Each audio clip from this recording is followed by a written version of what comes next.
The following is a presentation of iRacing on PTR TV. We'd like to thank all of our channel partners for their support. Please like and subscribe to the channel, and we hope you enjoy today's broadcast.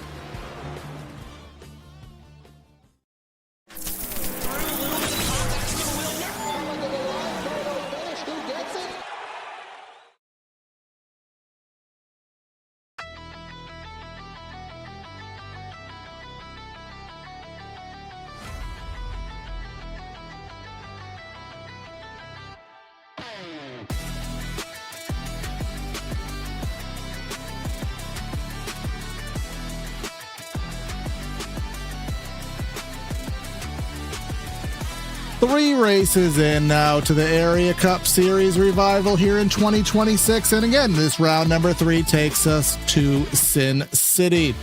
Our second mile and a half of the season, as we've already been to Homestead, Miami. Well, what will happen here at the D-shaped Las Vegas Motor Speedway with the bumps, the progressive banking, and the fun that this next-gen car provides here on these intermediates. Should be a good one, and we are more than happy to get this race underway. Welcome everybody to PTR TV. Today's coverage of the Area Cup Series brought to you by the Studio Temporary. 140 laps here around Las Vegas Motor Speedway. Gonna be myself, Corey Silva, in the booth and in the truck. Hunter Sleppy, the man, the myth, the legend, here helping me out with the color comm. So Hunter, I mean, we're just talking about the stats of what this race could provide here. Las Vegas, a nice wide track, puts on a really good show in these next-gen cars. But we've been open to surprises this year, so who's to say what the trend will do here tonight? Oh, the trend usually have about 3 yellows in a race. We'll have a fair bit of laps led by leaders. I'm not sure if the driver that leads the most laps will actually go on the win. That's only happened twice. That was with Jake Nichols in Season 2, Jake Matheson in Season 5. Last time we were here, though, John Hall won. Held off a charging field on a green-white checker attempt, the only one that we've ever had at this 1.5-mile oval. But pit stops will be a pretty good strategy to keep an eye out for. Like I said, we usually don't get too many late yellows, so kind of towards the halfway part of the race, we'll find out who's going to have some differing strategy to try and gain some track position. Absolutely. These intermediates can certainly be fun here, especially if those Goodyear Eagles do have some wear and fall off to them, but we'll see what happens over the course of the race. Qualifying underway right now. Christian DeBoer on track. Connor Horn, top of the board here, with a 29.886. DeBoer not on track to take that down. And that's a 31.18. That'll put him down there in the running order. 31st. Here's Van Drugman, our Area 500 winner, and this one is looking pretty from the prediction. Looking like a pretty good time. Trying to cut off turn 4, cut the dog leg, or cut the tri-oval. Only for 9th. P9, nothing too shabby there. Here's Travis Beckner, and you can see right there in the 8s, but coming through 3 and 4, that's where it tends to go the opposite direction. Still trending pretty well there is Travis. Let's see what he can do in 3 and 4. This is the smoother end of this racetrack. He missed the bottom there, and there goes that timer all the way up into the 30s. So he probably will be there in the mid-teens. Let's see what that will come to at the line. 32nd. We are a tighter grid than I even expected there, Hunter. Yeah, 3 and 4 will be a very interesting part of the race tonight. You can see more people running the outside lane through 3 and 4, like all the way up near the wall compared to turns 1 and 2. Frankie Barroso looking to put down a solid lap time, trying to dethrone Connor Horn with less than a minute remaining in qualifying. Let's see what he can do here. And again, it looks good, but this is where it all goes astray here. These drivers having a hard time getting through 3 and 4.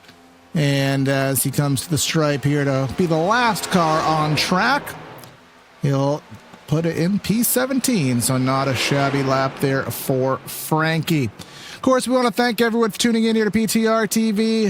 Hit that like and subscribe button if you have not already done so. Since the last time we went live, we did hit our 2,000 subscriber goal. So again, we want to thank everyone for that. And if you're watching on Twitch, consider subscribing to the Area Twitch page there. $5 a month, custom emotes, double points on merch, which you can redeem to get free stuff in the long haul. So Hunter, just coming into today, again, we've had 2 races. Miami, which was a very, very difficult race for a lot of these drivers. There are some similarities we were talking about here, but do you think we're going to take much of what we had there and translate it here to Vegas? Kind of keeping an eye on Seth Knoll and David Weishart, because Seth Knoll won here, or actually Seth Knoll won last week, and he has won here, won back in season 4. David Weishart, because I remember he went from 41st to 3rd last week at Homestead. And talking to him after the race, he said that it feels like Las Vegas should be a better track for him, and he qualified 3rd. He's up to 20th in the standings and rapidly climbing. Him and Rocky Boyd, with solid podium finishes, are going to continue their climb through the point standings. Absolutely here, and we'll start tracking those standings a little bit more intensely, probably starting next week, just because the first 3 races, things do shift around quite a bit, so our pictures do get very changed up there. Sebastian Marin, basically everything he's touched, more or less, has been gold here this season. Even if the results aren't there to show for it, he has been a dominant car. Of course, dominating in the Florida State Pro Series, dominating when he takes to the trucks, and obviously a one to watch out for, so we'll see what he can do. But we should probably get bumped here in just a minute. I think, Hunter, we get a full lineup here. No DNQs here today. I think first time this season. Yeah, it's looking like everybody's going to make this show. I haven't been told anything yet in the chat private to us, but yeah, it's looking like everybody's going to be able to make it through and contend for this win. Absolutely. So no DNQs, which of course here heading to the West Coast, you don't want a DNQ. It's a long trip to get over here to this side of the country. Then following up this week just to set things through. We'll be having some fun next week. We will be heading to a road course. We'll keep our our West Coast swing alive, heading to Sonoma next week. So that is certainly going to be one. And next week will actually be the first week of Area that has a not triple header, because we'll have 2 series at Sonoma, 1 race at Portland. So for a lot of drivers, this is going to have even more importance, Hunter, because not everyone's a road course guy. So having a good run here is going to probably be important for a lot of these drivers tonight. Yeah, especially looking at the guys that have EOLs for this race, including Sebastian Marin, so that's going to bring a hamper down on him. He'll have to go from the back to the front. Hayden Swank, Jacob Bell, Josh Cottle, Zachary Carr, Patrick Moose, David Brown, and Cole Hooper as well. They'll have EOLs to serve for this race, and it's going to make everything a little bit more chaotic at the start. Absolutely, and this track does tend to have some pack-oriented racing on the opening get-goes of these runs, so I expect that to be the case, and we could see some chaos, especially as those EOLs try to get through the field. We want to thank some of our partners here. They'll flash by on the bottom of the screen over the course of the show, but Central Mobile Homes, they'll be providing us our starting grid that'll fly by in about right now. So perfect segue. If you're looking for a small or large home, a new shed, or Triple Crown trailer, look no further than Central Mobile Homes. Proudly serving Florida customers for 30 years with a plethora of small and large home floor plans, shed designs, and Triple Crown trailers.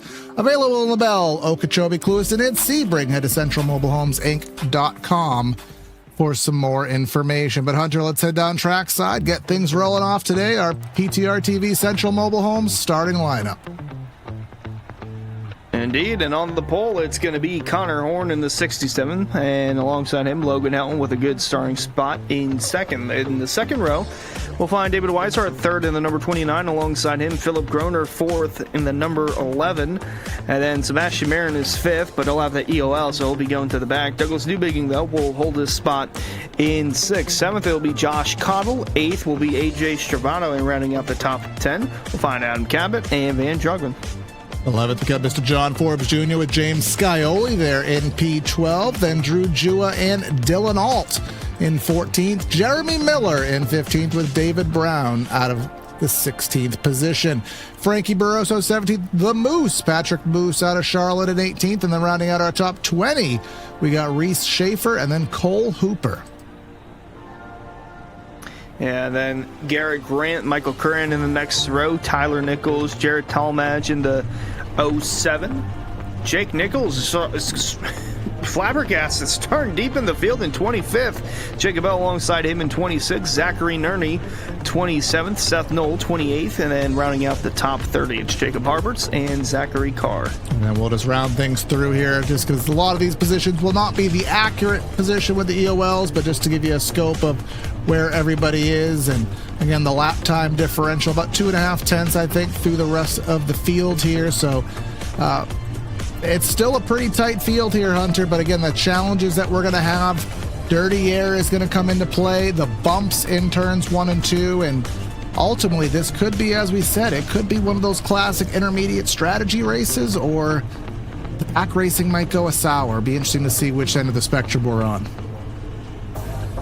Yeah, I'm really looking forward to seeing what the first 10 laps will entail for this one, because like I said, it's going to be chaotic. We got multi-groove racing here. We could go 2 wide, 3 wide. Some might try to go 4, depending on where they're at on the racetrack. But they're going to want to tighten up here, especially through 1 and 2. You can do it fine in 3 and 4. 1 and 2 will be the challenging part. Now, 1 and 2, again, those bumps there on the bottom here. This Las Vegas aging pavement. It was reconfigured in 2007 from a track that had 12 degrees of banking up to the progressive banking that we see now. Some of us old timers kind of missed that 12 degrees of banking, but this is also one of the better tracks, so one of the gooder configurations, unlike my English there. Our race details here: fixed setup series, 4 sets of tires, no backup car, and if we do need overtime, which we have had in area history, we'll have 3 of them on the table. And they're looking for a pace lap here. We'll get the one to go this time through and see what we got in store. Yeah, Van Drugman won at Daytona, Seth Knoll at Homestead. I feel like it's just a matter of time before Sebastian Marin gets his win in the Cup Series. But again, starting at the rear of the field, he'll have to challenge his way throughout the 30s, the 20s, and then try to work his way inside the top 10 and go from there. But this could be a big opportunity for David Weishart, again, looking to carry that momentum after his shocking third-place finish from 41st in the field from Homestead. Yeah, that was an amazing drive there. I mean, I'd be interested to go back on the database there and see how many passes he made in that race, because he was back to front, back to front, back to front, and with the chaos that ensued there, the drivers struggling to put the power down on that slick Miami surface, we saw a lot of restart-related incidents. I don't foresee that happening here today, but I also have not gotten to take the PTR TV show car out for a lap here today. Brad didn't give me the keys to that, so we'll have to find out together. Yeah, looking at the points leader, Seth Knoll starting 28th in points, so that's pretty deep in the field. Reese Schaefer second in points, starting 19th, but we mentioned Connor Horn, he's got the pole. Harberts, he's got the EOL, I believe. Douglas Newbigging, he'll be inside the front few positions. I almost had it. He was 6th in qualifying, so he'll be having a good starting spot, looking to carry their momentum. And again, it's not winning in for the playoff or championship format, should I say, this season. So you got to be consistent. You got to be inside the top 12 in points, and starts at the beginning of the season. And those guys are the top 5 in points, doing a good job at it. Absolutely. Las Vegas Motor Speedway, 140 laps, round number 3. Which driver is going to get that perfect jackpot, and which driver is going to be going home broke? Let's find out together. Barney has the flag in hand. Green, green, green. Area racing in Vegas. Already fanning out there in the back of the field. I saw a blue car go all the way 3rd lane up to the top of the racetrack. That's the one. That's Seth Noel. Wasting no time. There's your 4 wide, Hunter. Yeah, well, they got into the wall on the outside lane, trying to thread the needle there. There's some 3x3 action. And I believe that is, yes, Seth Nolan, the one that's trying to move up towards the front. Jake Nichols in the 73 back there. He's looking to waste no time as well. Coming through leading that lap. Connor Horn in the 67 looking to drive away. Meanwhile, David Weishart's looking to get second from Logan Helton. David Weishart trying to make that bottom work, which the bottom is going to probably be the preferred lane, at least for a few laps while those tires are at their newness. But as the race goes by, I expect the groove to move itself up the track. But right now, look at that run from Cabot in the second lane. He will persevere, and Logan Helton will take advantage, get right to the back bumper of that 29. Will he stay in line, or will he make a move? All up in front, Adam Cabot will make a move to the inside, trying to get enough clean air to get alongside Connor Horn in the 67 machine. It's going to do just that, and boy, those guys are flirting with the outside wall back there, but Horn's going to shut the door on Cabot. Try to, at least. He finally will. Weishart steered clear of Helton for third. Meanwhile, fifth is up for grabs between Newbigging and Philip Groner, and it looks like Newbigging will clear off corner number 4. Everybody in line here, but this is they will all fan out in the corner. You got to get that clean air that on the radiator, get that downforce that these next gen cars ever so desire, ever so need. But luckily the multi-groove surface allows that to happen.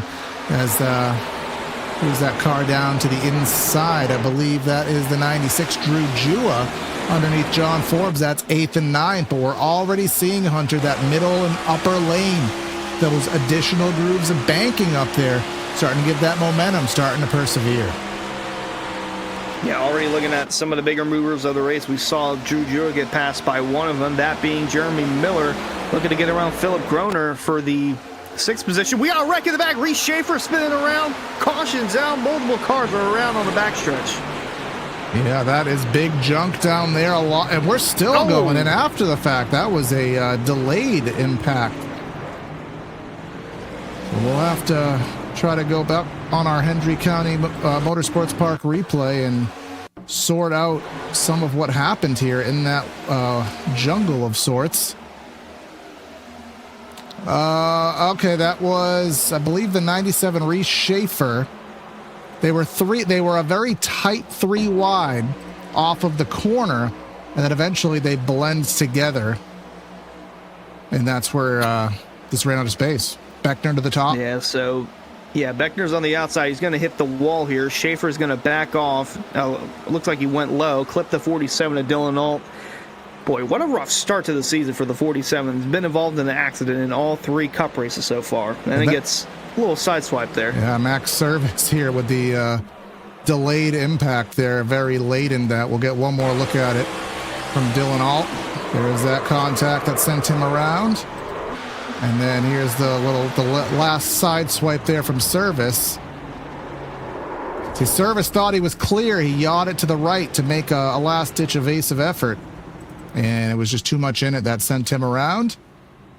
And that will put us under our first caution. A bunch of drivers will have some repairs to do. And again, no backup cars. It's got to get all done in the pits. And it looks like no one's at fault for that. Yellow seemed like it was deemed a racing incident. Just unfortunate that happened. A lot of cars tore up in that, and some guys taking the time to make pit stops. Not everybody, but those that were involved in the wreck for the most part, or those that were in the back already. Looking through 42 cars here tonight. I think Bryce Sunasak was here, but I don't see him taken to the track. Yeah, there's a bunch of drivers currently in the pits. Obviously some damage repair, but we see it all the time. If you're already in the back, middle of the pack, what hurt does it have to, top off the fuel cell? You never quite know when that long run's going to happen and where those extra 5 or 6 laps will play out. I don't exactly have a fuel number here today, Hunter. Typically, I'd say it's in the ballpark of 50 to 55 laps here at the 1.5 miles. So I don't know if you have any inkling to that, but that could affect the strategy, obviously. I do not, but I would say that's a pretty good number. I think fuel saving, you could stretch it to maybe about 55 or 60 laps, but tire wear is going to be more of a concern than fuel. especially with yellows. So we'll have a not late enough yellow, but we'll have a yellow good enough to where guys don't have to fuel save. Get the one to go this time through. Connor Horn, Adam Cabot going to be the front row. It's all going to be about tire management. I mean, we've already had a 5-lap stint. Might see a little bit of tire spin on the restart. Could not see that, but looking through, Seth Knoll, biggest mover of the race so far. Actually, one of the biggest movers, I should say. He is up to, we just had it there, 11th. Yeah, obviously pit stops and the wreck helped him out, but you saw Seth Knoll on the, basically from the opening jump, he just Larsoned it. He went to the fence and he just went full send and managed to gain a lot of time up there because drivers will get bogged down trying to run the bottom of the racetrack, and that just opens up the door to go full send on the outside. But we'll get ready for a restart here. Connor Horn still the control vehicle, the leader to the inside of the track with Weishart to his arrears. On the outside row, we'll find Adam Cabot, and then the 63 of Logan Helton. We'll head into that restart zone. That 2005 Mustang pace car pulls into the safety of pit lane. And the first official restart of the evening. Let's head into the box and let's go back to racing. Oh my gosh, what a jump from Connor Horn. I mean, oh, jeepers. There's 2 whole car lengths in between him and second place, and they're already fanning 4 wide again.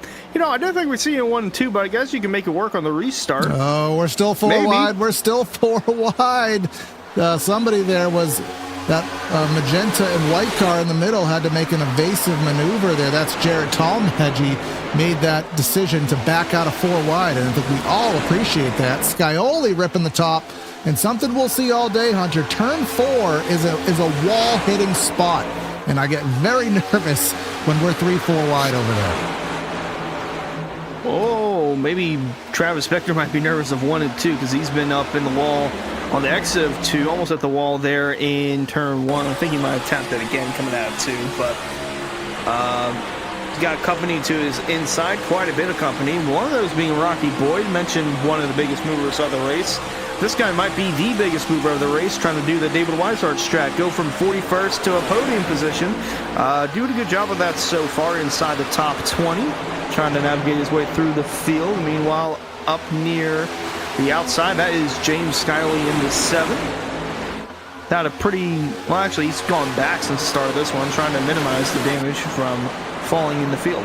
And I saw some wall contact there as we're still 3, nearly 4 wide, heading back in the back. That's Garrett Grant. This is in the mid-20s, and there's the wall contact. Said, hey, they got these guys make me look like I know what I'm talking about sometimes here, which in the context of hitting the wall, I don't want to be correct on that, but I am. Going a little bit further to the front of the field, Philip Groner and Jeremy Miller going at it for 6th and 7th. Not quite sure who the passer and the passee is right now, but it looks as though the 11 of Groner has the edge on the bottom.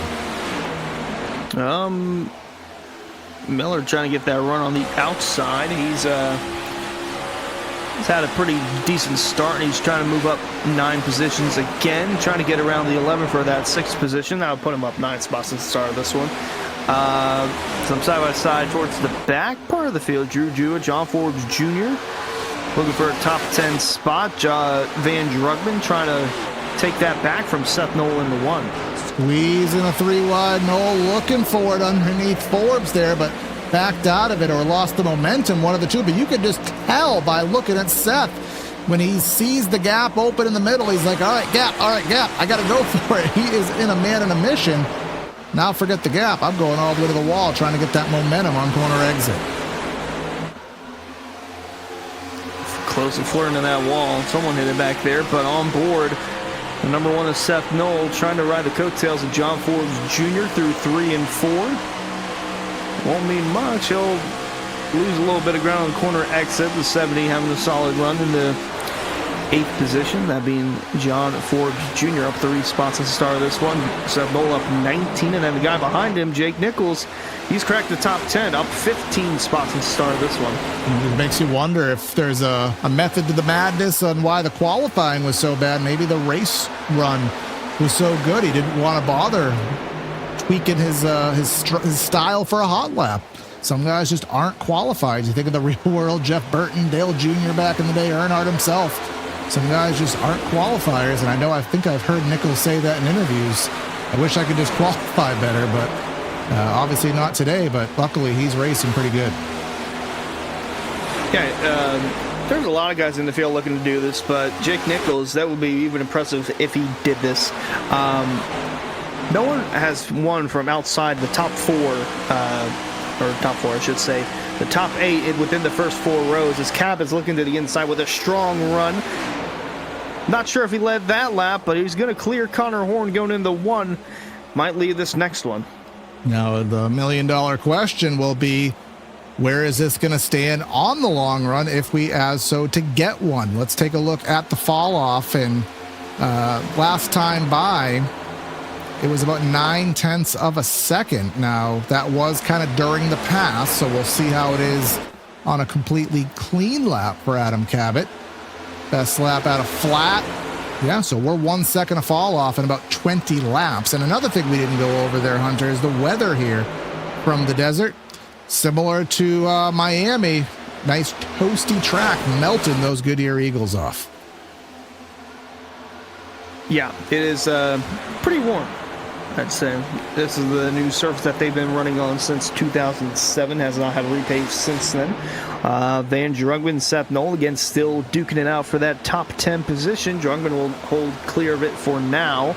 AJ Stavato, and oh, no, we got a spin, actually. That is Weishart around on the front stretch. He was running, I believe, somewhere in the top 10. Check out our Hendrick. He's in the top 5. Oh, wrong scene there. Apologize for that. But we'll get one more look at it. A little tighter. Was that rear air grief, as the kids call it these days? He was struggling off of the corner there, and then just never really recovered it. They were lucky to be able to split him and really minimize the damage. But yeah, he was just on struggle street the entirety of 3 and 4. Yeah, Newbigging and Logan Helton there, closing up fast. Put Weishart in a tough spot. I'm not sure if the 71 has a little bit of damage to the front of the car. Would assume a lot of these guys are going to make pit stops. I mean, I know we're 20 laps in, but it seems like would be a perfect time to come in and get some fresh rubber. You mentioned that we're nearing a second of fall off, maybe a little more towards the back of the field for tire wear. Cabot will be the leader if he chooses to come down pit road again. It could be wrong. Everybody could be staying out, but something to keep an eye on. Yeah, 4 sets of tires, so you do have the avail to, if we estimate maybe 3 pit stops for necessity, you do have what we like to call the strategy set on the wall. And with a second of fall off, that strategy set certainly would have some merit to it. But Logan Helton says, chooses to stay on the track. We do have the split bag there. Couple guys doing the old shenanigan, pulling out of the pits last second. Will be a clear indicator if tire wear matters after, well, at least 20 laps, or if it is super important to get fresh rubber on. Now let's see what Connor Horn chooses to do. You can see in the back of the shot, Newbigging deciding to put the tires on, and I would expect 4 tires. I've never really been a fan of 2 tires early in the race. Kind of puts you at an awkward spot later when you only have a pair of left sides to put on. But just as I say that, I feel like we had some because Connor Horn lost about 3 or 4 spots. Including to Douglas Newbigging, which that would be pretty huge if that was the case. Adam Cabot as well. So of the drivers who just pit, Ryan Swan, he stayed out last time. He did fuel only on the last pit stop. But Joseph Causey and Frankie Barroso, they did pit on this cycle, and based on my knowledge of what constitutes a pit stop here on the service, that would be fuel only. Yeah, then it's looking like Cabot, Newbigging, and Connor Horn behind him. So Connor Horn losing a couple spots to, actually losing 1, I should say. He entered behind Cabot. But Newbigging gaining a spot, that's pretty huge. Philip Groen and Jeremy Miller gained a couple spots. Actually, they were in the top 5 in the Battle of Pit Road. But Logan Allen and John Forbes Jr. are going to be on the front row. And along with everybody else inside that top 10, they have yet to make a pit stop. Which, again, just considering where we are with this race and the long haul strategy, I mean, is it going to be 15, 20 lap runs, or are we going to get a long one? Be interesting to see how those strategies do play out. You've seen a couple replays here today. Our replay is brought to you by Hendry County Motorsports Park. Racing is back. Of course, racing will be back here on this coming Saturday. Hunter, I don't have the exact information on what's racing, but I know tickets are $20 for adult, discounts for seniors, and teens and kids under 5 get in free. Come see racing at the southernmost dirt track in America in Clewiston, Florida, off US Highway 27, HendryRacing.com. Yeah, well, that's on me. I forgot to switch the date on that, but it's $1,000 to win for street stocks, wheel modifieds, and a lot more. It's actually the 18th, I believe. 18th of April, so this coming Saturday. Makes sense. This is Monday, and that's 5 days from now, so math would math, and that would be the case. Check out HendryRacing.com for more info. But Logan Helton back on the inside of the track. He will be the control vehicle for the restart. Gets on the loud pedal. Forbes sleeping to the top. That's going to work out for Van Drugman. He will come through, but that outside lane, not going to be too pleased with that. And look at them fanning out behind. Yeah, already 4 wide again. Adam Cabot right in the middle of that. Gonna be real tight on corner exit, but looks like they get through for the most part A-OK. Cabot trying to charge on that outside lane with the fresh rubber, looking to get back inside the top 10, trying to get around Swan and Patrick Moose in the 45. We'll have the door shut on him there, but just riding that conveyor belt on the outside. There's Connor Horde there again on those freshies right in the middle of the racetrack, and to his inside is Jeremy Miller. Jeremy Miller had a head of steam through the middle of the track, getting by Newbigging, and now this is on board with Connor.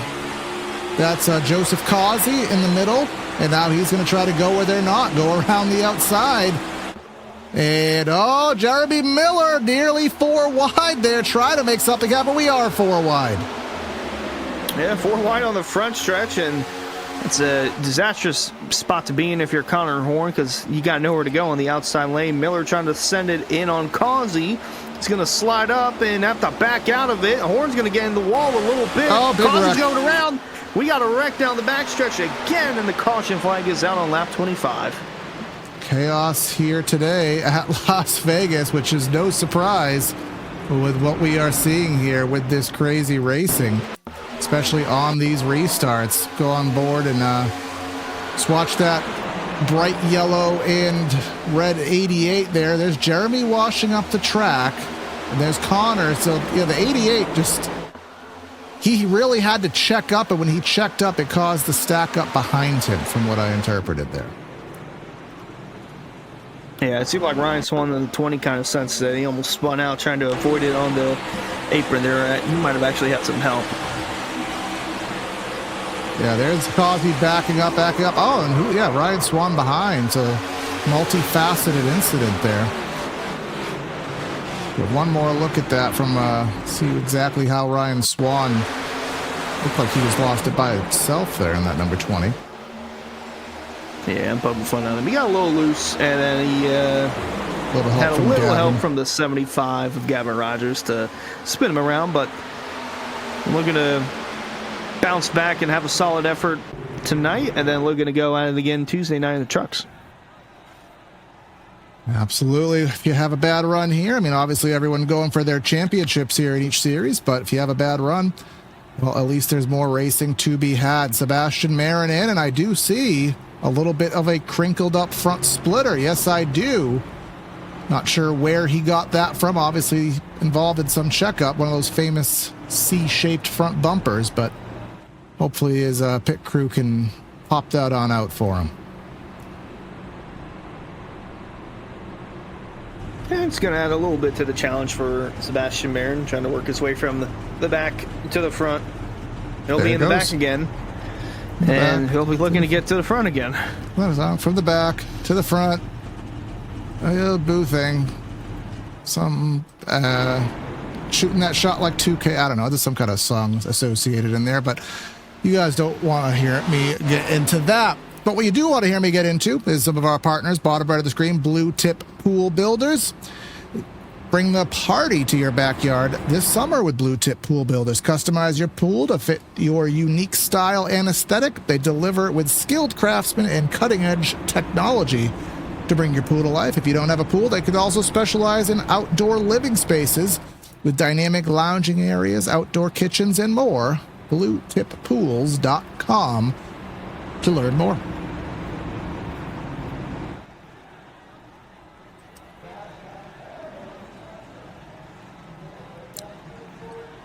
Jarrett Talmadge getting into the top 5 right now, and that I think was that Publix. I thought that was Pristine Auction. I know that was a big partner in a lot of leagues lately, but the Publix car, 07 in a good position up there. Rocky Boyd, Cole Hooper, a lot of up and down comers and goers with all these strategies. You have Seth Berger, that 77 got himself here in the top 10. A lot of strategies and everyone all over the place with the tires, the fuel. And that's what's kind of causing a lot of this chaos there, Hunter. Yeah, especially on the restarts. They'd be going 3 wide, 4 wide, especially through 1 and 2, which at those speeds, yeah, you can kind of get away with it. But when you go a little faster, you start to flirt with disaster. And that's kind of what we saw in the last one, because it was a near 4 wide attempt going into 1 and 2. Turned into a tight situation with 3 wide racing on the exit of 2, and then created our most recent yellow to come out on lap 25. But we're gonna get the pace car back down pit road. We're gonna let him loose again. Logan Helton's gonna be the control car. Van Drugman on the outside with John Forbes Jr. and Jared Talmadge behind. We only have one retiree from the event here, 28 laps in, and that is Dylan Alt in the 47. Everybody else on the track and on the lead lap. Third restart in a row. It's going to be Helton and Drugman on the front row. And let's get it rolling. I get the stack ups on the inside this lane. But Van Drugman did a fabulous job on this time to stay side by side and give himself a chance at it. And door to door for the lead, going through 1. 3 wide behind, a couple rows deep. Drugman trying to get the run on that outside lane. Helton holding on for all he can. John Forbes Jr. steering clear in 3rd. And Van Drugman will be back to the lead. And look at Rocky Boyd, an inch off the fence. Connor Horn, again, trying to work his way through with those fresh tires. Jeremy Miller, again, another one who has been trying to slice and dice through the field with varied levels of success. 45, Patrick Moose. Haven't really talked about him, but that 45 car in the middle of 3 wide off of the corner with Cole Hooper going all the way down to the flat, trying to evade. Someone must have got loose, and there's Jake Nichols throwing his hat in the ring. Who's Jeremy Miller? He hit the wall coming out of 2, and I think Cole Hooper saw that, and maybe another car getting to the outside wall, because Connor Horn, he's lost a lot of spots since the restart of this one. So a little evasive maneuver from Cole Hooper, but lots of tight 3 wide action, and I mean, it's a hornet's nest back there. Look at Gavin Rogers. That's not going to work. I mean, I don't think I've ever seen this before. I mean, I've watched a lot of racing in my time here on BTR TV and in the driver's seat, and I don't think I've seen racing like this since the 550 package here at Las Vegas. We go a little bit further up front. Logan Helton has lost the spot to Adam Cabot. Cabot led a few laps in the opening. Now he's got himself up to 2nd and going for more here. I think he is on fresh tires, if I'm not mistaken. Yes, he is. Logan's still on his initial set. 11-lap-old tires for Adam, making the most of them. And Jake Nichols trying to catch on Cabot. He went 3 wide on the front stretch a lap ago to move himself into 4th. Cabot back in the lead, going to lead this time through. And they're starting to simmer down a little bit inside the top 10, but the back half of that field, outside of Seth Knoll, Douglas Dubig and Seth Berger, they are still 2 and 3 wide through the corners, and it's really tight on exit. Oh, and there is, I want to say it was a Hendry boy there. I think it was Travis Beckner with some contact with the wall off of 2 on that high lane. But these next-gen cars have been kind of rugged here, at least with these wall contacts of late. And who is that? James Scioli finds himself in the middle of the jungle there, 19th or so position for that magenta number 7 car, just behind Drew Jua, who has some damage to the front of that car. Yeah, and look like there's some more evasive maneuvers behind him for guys getting near the wall, but trying to minimize the damage here. As the 7's going to go to the outside, and he's got a car to the inside. Now he's 3 wide, and David Wyatt starts looking to get back to the front after his spin from inside the top 5. So keeping a pretty wheel on the bottom there, that 29 is. Back in, I want to say, 23rd. Yep, mid-20s right now, and still 3 wide a little further up. You can see Travis Beckner in the 2080s in the middle, and he has been going to the top of the track. Seth Berger also going to the top of the track. They've played rock, paper, scissors, and both played rock at the same time there. That does happen, Hunter, where, there's a lot of arrow blocking here. I think it was actually kind of coined as arrow blocking here. And you wonder what lane the guy in front of you is going to run. You hope if he doesn't run the top, you run the bottom. But there's times where they both choose the same lane at the same time, and physics says that doesn't work too well. No, unfortunately not. As we're looking through Travis Beckner, as many times as he's bounced off that wall, he's still climbing towards that top 10, and I'll have to hold off David Brown on the outside. He's got a strong run. Couldn't quite clear him off of corner number 4, and he'll have to settle back in line through 1 and 2. Connor Horn, again, still trying to navigate his way through after hitting the wall. You can see that damage, that not so much damage as the paint scraped off there. Fortunately, it's not yellow paint, but paint scraped off there on Beckner's front of his vehicle there. But Van Drugman down to 3rd, with 4th being a position that he will very likely lose. Philip Groner there, that number 11, does have the fresh good years as well.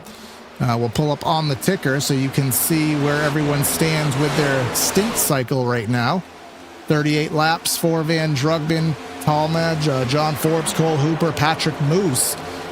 So we would infer that with the cautions, maybe they can go to lap 60 or so at most, but will they want to, and do they trust that we'll run green long enough for that is the question. The question we'll have to find out in a little bit. Connor Horn made up a few spots since we last saw him, but they are 3 wide in front of him. That being Cole Hooper down on the bottom, having to back out of it big time. Connor Horn trying to navigate himself back in it, up to 13th, passing the 33 of AJ Stravado, on board with him on the bottom. And there's Connor Horn again, ripping it on that outside lane, getting by Cole Hooper, trying to get around Patrick Moose. And he'll be 1 spot shy of that top 10. They're 3 wide behind him with Gavin Rogers. I've seen that 75 a couple of times trying to poke his nose on the outside. If there's a hole up there, he'll try and find it. There's certain drivers that are always advantageous, and it does seem that Gavin would certainly be in that category of just trying to find something wherever it is. And the beauty here in Vegas, again, nobody's really running the top. You can see Connor Horn is, but plenty of clean air up there to use. You just have to know how to utilize it and not murder and burn off those tires. But up front, Adam Cabot is enjoying a half-second lead over Jake Nichols, and those 2 drivers are both on the same. Actually, no, they're not, because the last pit stop for Jake Nichols, and I'm thinking this is 2 tires, 11.9, so I believe he may be on 2 tires. Can't do 4 in less than 14 here on iRacing, so we'll see how that plays out for him. Yeah, I mean, it's gotten him to the front, and it's worked out for Philip Groner as well. He's jumped up to 3rd, trying to keep Van Drugman behind for the time being. Logan Helton in the 5th position. He has not pitted yet. My thing would work. Yeah, so Logan Helton and Van Drugman, they are in the top 5. They have not yet pitted. Jared Talmadge and John Forbes Jr. inside the top 10. They have also yet to pit. So interesting to keep an eye on it there. And I believe they're running lap times similar, if not Yeah, they're running a lap time similar to the leader, so that kind of shows the effect of tire wear 20 laps into the run for those that pitted compared to those who have yet to pit. Yeah, it seems like it drops off pretty aggressively, but then it kind of hits a wall, so, no pun intended, where they don't wear at that same exponential rate. So right now, Adam Cabot would have switched our ticker over to lap times. You see everybody in their last lap, a 29 to a 27, a little bit faster for the 73, even a little faster still for the 11. But I know Adam Cabot, I remember, I think he ran a 30 flat as his best time of the day. Yeah, 30 flat, so that's 1.2 seconds under green, through a green flag cycle. That adds up real quick if you pit, you short pit someone by 4 or 5 laps. Indeed, I'm looking back there because I saw that red car go 3 wide again. That was Travis Beckner in the 28. He's jumped up to the top 10 now. Gavin Rogers as well. Connor Horn trying to continue that climb inside the top 10, looking to get it around Talmadge into 07. They were 3 wide a lap ago, but they are starting to simmer down a little bit. And I only say a little bit because here we go. We're 3 wide again. This time AJ Stravano trying to re-enter the top 10. And then behind them as well, there's some side-by-side action as we're on board with one of those cars, that being David Brown in the 83. Oh. He's going to tap the wall going into turn 1. Not ideal, but they're door-to-door in front of him, and he's looking to get around John Forbes on the outside lane. Had to back out that a little bit, but really closing in on Gavin Rogers in the 75. Gavin just shut the door on him on the straightaway. He didn't have the momentum. He shut the door and let's squeeze. David, no, don't do it, David. Nearly 4 wide. He backs out of it. He was there, but they would not have survived 4 wide off of 4 of all places here on this racetrack. And that's Sebastian Marin. And, speaking of David. There goes 83. David Brown spinning and hard David hitting the outside wall. Multiple cars were collected. The yellow's back out. And you mentioned it, David and David, that being Brown, the other being Weishart, colliding. Marin got a piece of that as well. He got into the outside wall. Causey right into the back there. And, yeah, Marin right side. And it's just, we've seen a couple wrecks just like that, Hunter, and it makes me so happy that I'm not an admin because I would not know how to judge this.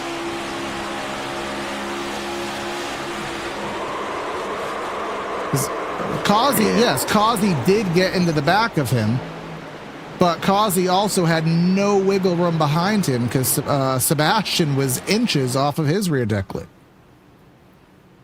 Yeah, you could say that he was in a compromised position because if he brakes too early, then the 66 hits him. If he doesn't brake too late, then he runs into the back of whoever that was. David.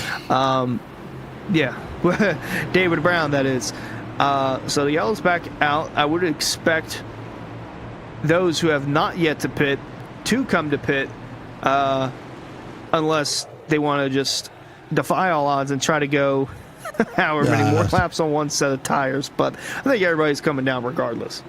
Yeah, for some drivers, it's going to be interesting. For some drivers, your Van Drugmans and company, this is going to be the first set of tires on the day. But for some drivers, do they want to bolt on the second set? We're not quite halfway yet.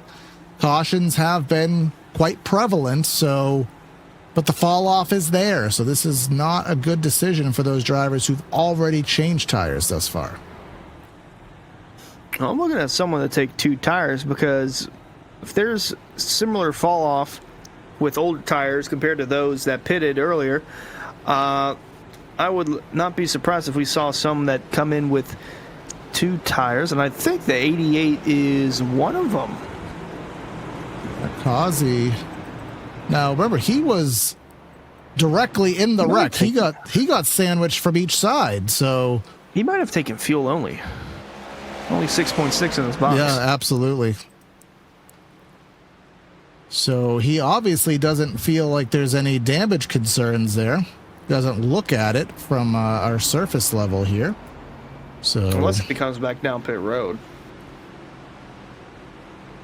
Well, track position, very important. Now, I don't know when he pitted prior to this, and this is again, a limitation that we have. We don't have, 5 or 6 guys with notebooks writing this stuff down. We have telemetry. But here he comes down pit road. So it's very hard for us to know who has done what outside of just pure memory. Who has tires, who's on what, who's on this, who's on that. What's on second, I don't know, is on third. But what we do know is Adam Cabot, now Jake Nichols up to P2, and we will still have at least... Nope, we just got the one to go. But as hot as it is here in Las Vegas, something else that's hot is Rick's Hot Sauce. You could head over to rickshotsauce.com for some of the best hot sauces made locally in South Florida. There's Lokahatchee Classic Golden Garlic, Palm Beach Pineapple, or South Beach Heat. You could follow the Rick's Hot Sauce Rookie of the Year battle in this very Area Cup Series and see which driver will take home that $100 prize for the highest finishing rookie. rickshotsauce.com.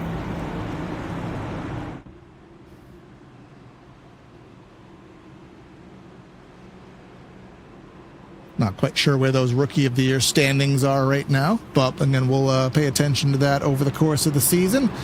Again, you might be a rookie via area standards, but we have some rookies in here that are anything but, and we'll see how they work over the course of the season, see who gets that $100 prize and maybe a complimentary bottle of hot sauce while they're at it. But we are over 1/3 distance here, 20 away from the halfway point, and Jake Nichols, he's going to have some clean air on the nose. Let's see if he can get that jump that Van Drugman got last time. I'll have to try and get it from Adam Cabot in the 17. I believe he's the control car, and control he is, because he just took off like Connor Horn did earlier in the race, and 73 is going to have to reel him back in. They're looking to stretch it 2-3, maybe not 4 wide on this one. Yeah, thus not far, 3 wide either. Yeah, we are racing normally, at least for the time being, but because I think now most all these drivers are on relatively even keel when it comes to the strategies. So we're not going to have such radical comers and goers as we've seen. So I think that will limit some of the 3 and 4 wide racing, but surely things are still up and entertaining here. Connor Horn trying to get those spots back. Remember how many laps he led earlier in the race. Well, 2 wide and to the inside there. Douglas Dubiggy trying to get around Jeremy Miller. Behind him, Connor Horn looking to find something on the outside lane. Couldn't quite get enough out there, and Miller's going to get around the new Bigging machine again. They're duking it out for the 6th position. Oh, words are tough. Behind them, though, duking it out for 10th, John Forbes Jr., AJ Stravada is outside the top 10, actually. Gavin Rogers again, Jared Talmadge in the 07. Boy, Stravado kind of close there, swiping across the nose of the 27 there. And Cole Hooper on the 99, trying to do-si-do on the bottom with the 07 of Talmadge coming through. Right there, stuck on the bottom. One of the most frustrating places to be as a driver, in my opinion, is kind of pinned to the bottom here. In a 2x2x2 scenario, you really can't do anything. On the outside, you can always run a little bit higher, maybe run a little bit deeper, but on the bottom, you're really just at the mercy of those around you. I find that position to be quite frustrating, and I'm sure Cole Hooper wants to get out of that, but there is the 07. That's Garrett Talmadge. Jarrett Talmadge. I probably said that about 7 different ways here today, but he is pinning him down, and just behind that, Zach Carr. First time we've mentioned him here tonight. And Zach Carr has quietly worked his way through the field. They're nearly 3 wide in front of him. He's going to come close to hitting the wall, but the 27 is Zach Carr. He's made himself 12 positions since the start of this one. We know that he had to start deep in the field. Connor Horn up here in the 67 car. He's recovered nicely inside the top 10, and they're duking out in front of him. Logan Helton, Douglas Dubiggy inside the top 10, looking to get that 6th position up for grabs. And again, no matter how many times we've seen that 28 car hit the wall or go near the wall, it is fast regardless. So Travis Beckner cracked his way inside the top 10, up 24 spots since the start of this one. 24 spots, quite impressive. A lot of up-ins and downs, a lot of wall contact, but some serious speed. to be had. One of the drivers, again, who has really not been able to spread his wings here today is Sebastian Marin. As soon as he gets in a good position, something goes astray. That's just what happens being in the Hornet's Nest. Got that EOL, and sometimes you can work through it. Sometimes it's just a struggle. He's up to 22nd, has had 2 separate instances of damage to have to repair, and just ahead of that, Scioli, kind of in that same bubble, albeit with less contact, just hasn't been able to break through the Hornet's Nest here today. Just struggling outside the top 20 right now. Yeah, hasn't quite found that oomph to get him over and into the top 15. I mean, he's been on a downward spiral since the start of this one. He started up near the top 10, just has not been able to find a rhythm whatsoever. Oh! Look at Sebastian Marin go. I know you were watching that. The 66, though, slicing and dicing his way through the field, looking to clear Zachary Carr. And I mean, that's so good. We got to take an instant replay at it. I mean, this is called Olympic-style slaloming right here. Don't mind if I do down here. Ugh. I mean, thread in the needle right there, bobbing and weaving. And I mean, he made it work. Yeah, there you go. Down there, down. It looked better, I think, the first time, but it was certainly impressive there in just knowing every inch of your next-gen car where you can put it there. So you got to do it to get through the field, especially while the tires are fresh. But Adam Cabot up front, he has led a good portion of this race, 60 laps in, 32 of them have gone in that number 17's direction.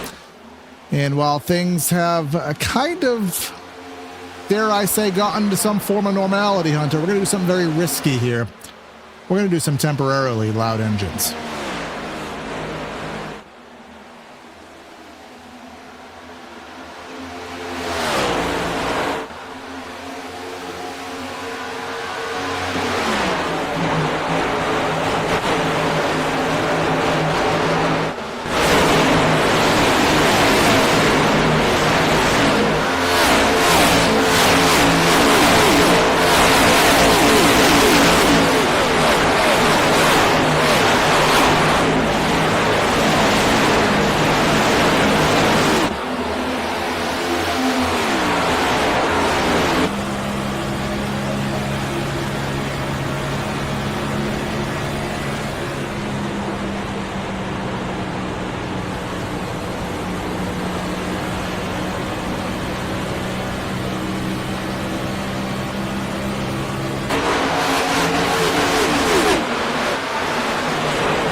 Well, it's rare that we get to do a temporarily loud engines and it stays green, but that is the case here. Again, this is round number 3 of the Area Cup Series, presented by the Studio Temporary. 140 laps here at the Las Vegas Motor Speedway. Myself, Corey Silva, in the booth and in the truck. Hunter Sleppy here with the calls. We've had, no, we're not going to do that yet. We'll play the game a little bit later. About 4 or 5 cautions here in the race, but this is, I believe, our longest green flag stint that we've had.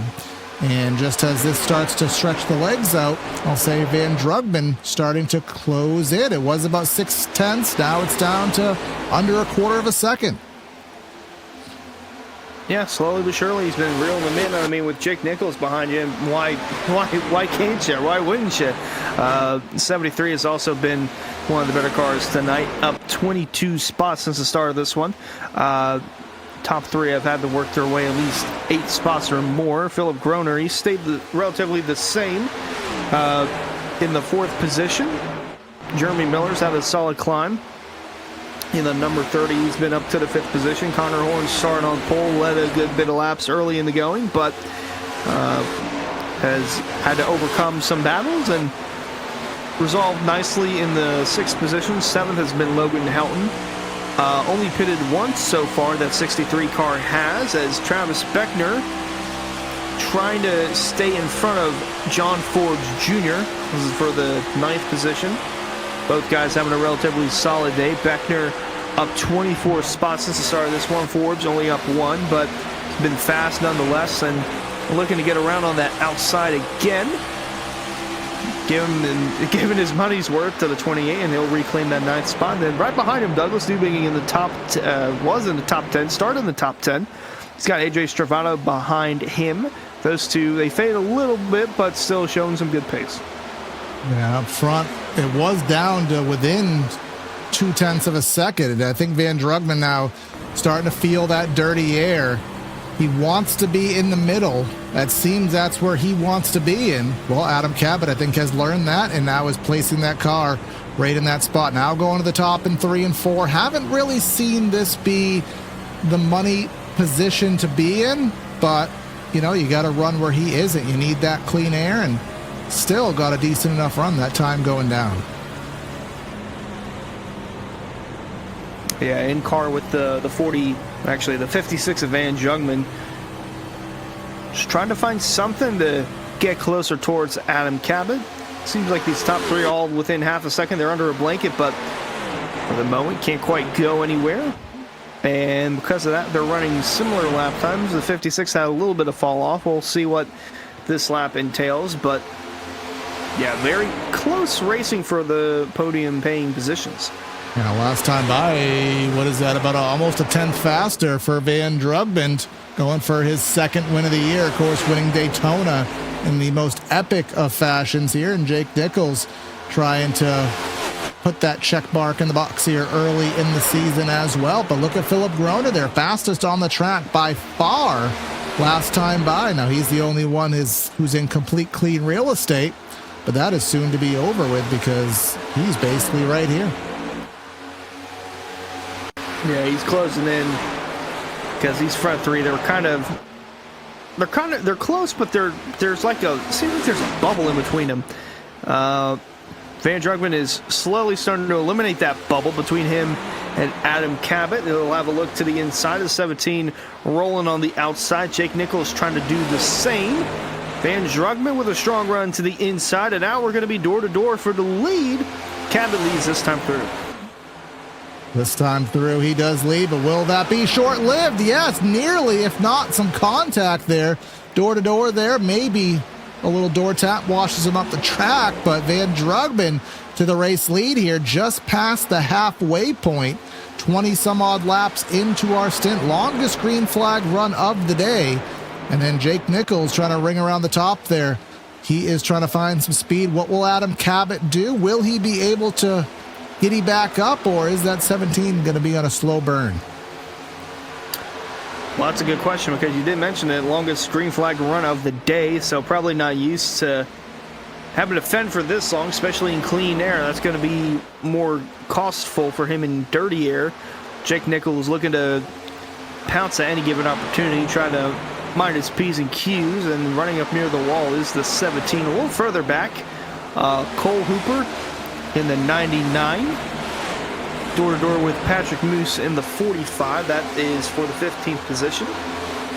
On the front of them, though, the Sebastian Mir machine in the 66. It's been a challenge for him. Qualified inside the top 10, but had an EOL at the start of the back. Got some damage, got that repaired.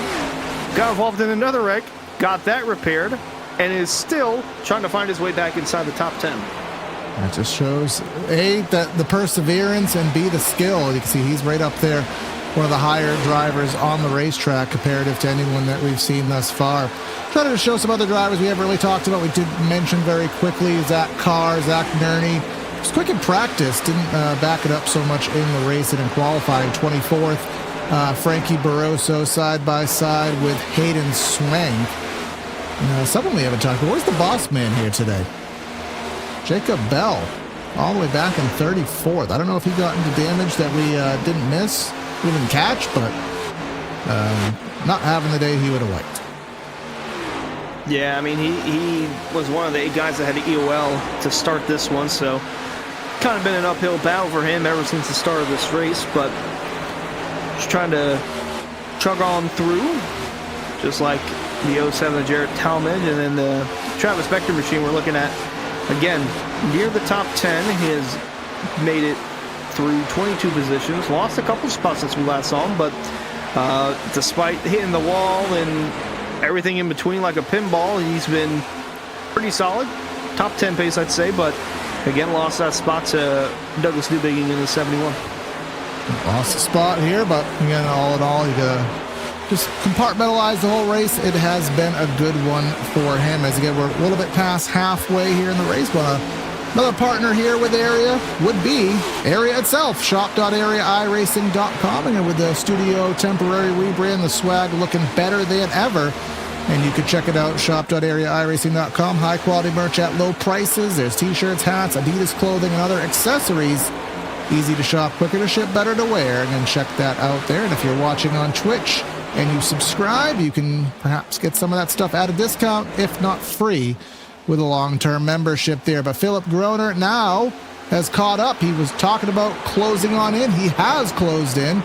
He was side by side for a brief moment with Nichols, but Nichols has noticed that he's running the bottom with success, and he's trying to take that away from him. Yeah, looking through last time through, Drugman and Cabot, nearly similar lap times, a 42 to a 46. Nichols about a 10th off with a 57. Groner with a 64. Connor Horn closing the gap a little bit with a 43. It's back here, or actually up here, I should say. Ryan Swan. It's a Superman. Oh, 100% pitted, because he is flying through the field like it's easy mode, hitting the wall, but I think that goes to show that we're nearing or not already there with possible green flag pit stops. I mean, we're at a window now where, say 5 laps from now, you can, I'd say, actually I did get a message from a driver at some point during this race where it said 60 laps was the maximum, so the window to get to the end is open. But with the tire wear that we've seen, you obviously don't want to stretch this fuel cell. You want to get yourself in a good spot where you can find that middle ground. I'd say maybe 40 to go would probably be a good green flag pits point, which would be right around lap 100. But as we've said, with the fall off now being 1.3, 1.4 seconds, it's a risk to pit early, but it could also be quite the reward.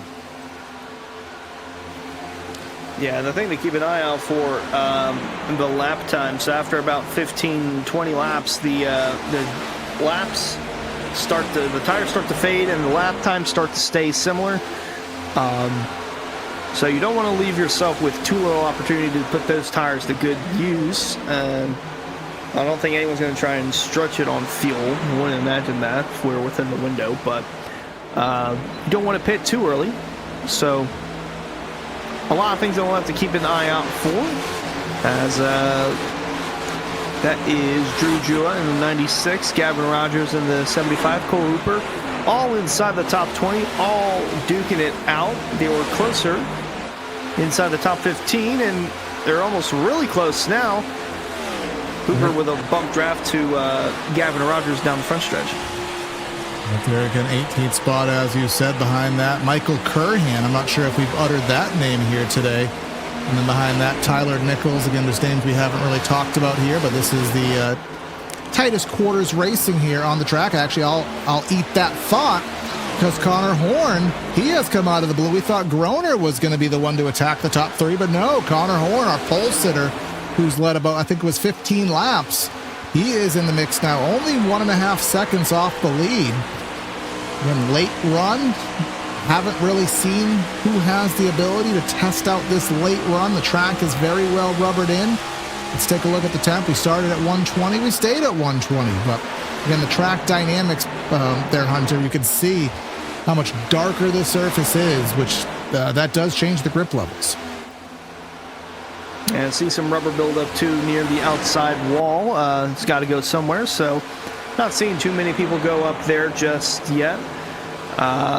Philip Groner trying to reclaim that position from Connor Horn. Looks like he'll be able to... Nope, he won't clear him. But Yeah, saw that Connor Horn was a couple tenths quicker than the guys in front of him. He's been able to make his way up through the field nicely, has worked his way back inside the top 5, and strong run corner after corner, trying to clear himself from Philip Groner. Meanwhile, the 66 of Sebastian Marin, he is so close to being back inside the top 10, having a look to the inside of John Forbes Jr., and they'll be door-to-door on corner exit. Well, I was going to say up in front of them they will be, but Nolan's gone around Newbigging, and Marin has successfully made his way back inside the top 10. Yeah, that was Forbes, I think, kissing the safer barrier there off the turn number 2. And no, Sebastian top 10, only 3 seconds off the lead. And I mean, this is such an extreme thought, Andre. I mean, where anything's possible, in the words of Kevin Garnett, 2007 Boston Celtics. Anything's possible, but could you just imagine how deflating it would be for the competition if somehow Sebastian Marin comes back and wins this race? You put him through hell and back, and it's still not enough to keep him down. He will find his way up there, and he is, clawing through and doing the hard work without the cautions to help. Well, I mean, he's had to overcome not one, but 2 obstacles. One of them being the EOL at the beginning of the race itself, was caught up in a wreck, had to come back down and fix damage from that. So I feel like it'd be a pretty deserving win for Sebastian Marin. Not the usual 100-plus lap dominating effort. And whoa, car in the wall back there. That was John Forbes Jr. Yep. Second time in about 4 laps. That one, it was really bad. Here comes James Scioli. He's jumped up to the top 15 now, and not sure what happened there. It was in the middle of 1 and 2. It just kind of washed away from him, and he was in the outside wall. And we'll go back and check it out here on our Hendry County replay. Running up by the top of the track, that was the AJ Stravato lost it in front of him, and he had to react himself into the wall there. Didn't have to, but that's just where the car went when he had to react to that evasive situation. So luckily, just a little pancake, nothing to be concerned about. But Van Drugman now half a second up. Jake Nichols has fallen a little bit further back. We do have Max Service in the middle there. Some pit stops going on with some of the guys to the back of the field. I know Joseph Causey just pit as well. So the cycle has begun. 50 laps to go there, Hunter. This is only 25 minutes of racing if this goes green. Well, Connor Horn trying to make the most of it, trying to get around Jake Nichols for the 3rd position. He's gone around Philip Groner. He's trying to get around that 73. Close side-by-side action on the front stretch. He's going to side draft a little bit. Nearly making contact, but they're going to get through A-OK, and Horn going to try and slide up and complete the pass. He will. So Connor Horn back up to 3rd. That pass was not given. He took it, and now all the momentum lost between the both of them with all that side drafting and, the way that Connor took that, it really woed him up there, and that opened the door for Groner. And now Groner maybe trying to do the Bob's Your Uncle 2-for-1 special. Not quite, but falls back, at least gets that spot back here. As again, 92 laps in, we are 43 laps into this current stint. 43 lap green flag run. Our tires have dropped off about 1.3 seconds. The window is open to the end. We've had a couple drivers in the rear of the field pit, but we haven't seen any heavy hitters try to do that strategy call and take advantage of the opportunity. Here's Logan Helton to the outside. Jake Nichols, remember, he started 2nd on the restart, but he is going in arrears. Yeah, he's fading a good bit. Logan Helton in the 63, trying to get around him and hold clear of that 5th position. Looks like he'll get the runoff 2 to do so. Behind him, though, 66 of Sebastian Marin still climbing. Behind the one of Seth Knoll, going to go to the outside of him into turn 3. And he's been making his way up through the field over the last handful of laps. Oh my goodness, Whoa. Seth Knoll there. That's a crossover move if I've ever seen one there. And now a 2-for-1 special. Whoa, little bump into the corner there. Trying to shove Nichols into the corner a little deep, perhaps. Maybe get to his right rear, left rear, try to get him a little loose. He did just that. Oh my goodness.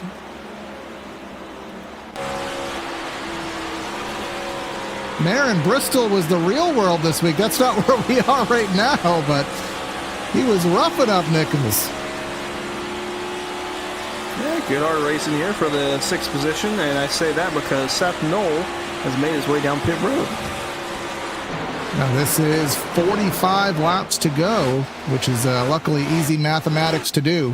And something we haven't talked about, Hunter, because we just haven't had the need to at this juncture in the race with everything that's transpired.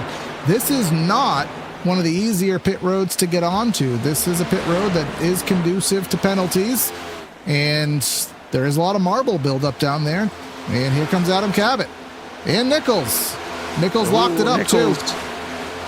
Well, should have rephrased it. It's easy to get onto under yellow, but under green flag conditions, it is treacherous. I mean, 20 degrees of banking all the way down to about 0, and having to slow the car down as well.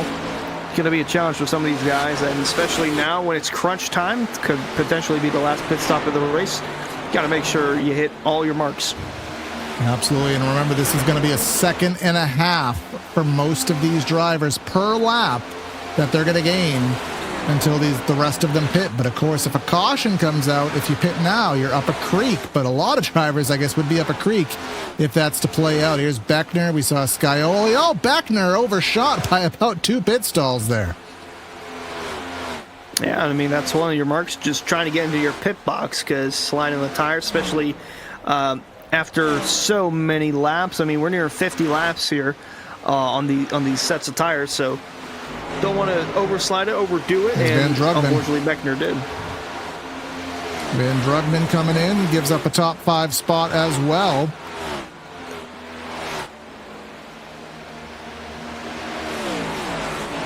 So things coming through here. How long is Connor Horn going to play out? Again, if there is a black flag for any driver, you'll see a little flag emoji pop up next to their name on our pylon. So thus far, everybody is clean. Here comes Connor in. A little bit deep in, locks it up. Oh, he really locked him up. The law of averages says if you woe it up at between the cone and the first stripe, you'll eradicate any chance at it. That's at least the law of averages that iRacing does compute. So far, so good. Now our pole sitter back to where he started the race here. Logan Helton, and I think Sebastian peeling down. Indeed the case here. And that was probably one of the smoother ones we've seen. Yeah, looked hot coming out of 4, but got to low down eventually. And yeah, still got a lot of guys trying differing strategy. Again, they're waiting until later in the run to go, so they'll have fresher, more laps on their tires. They'll be a little more fresh. But again, after about 15 or 20 laps, they kind of even out, so got to make the most of it. You don't want to put yourself too far back. Logan Helton going to go in, and you saw in the rear view there, locking them up, sliding the tires, going into the pit speed, hopefully. Didn't speed, but Talmadge has taken control of the lead. Juju up behind him. Frankie Barroso, Rocky Boyd, Reese Schaefer, Christian DeWar. I mean, you see at the top 12, they have yet to pit.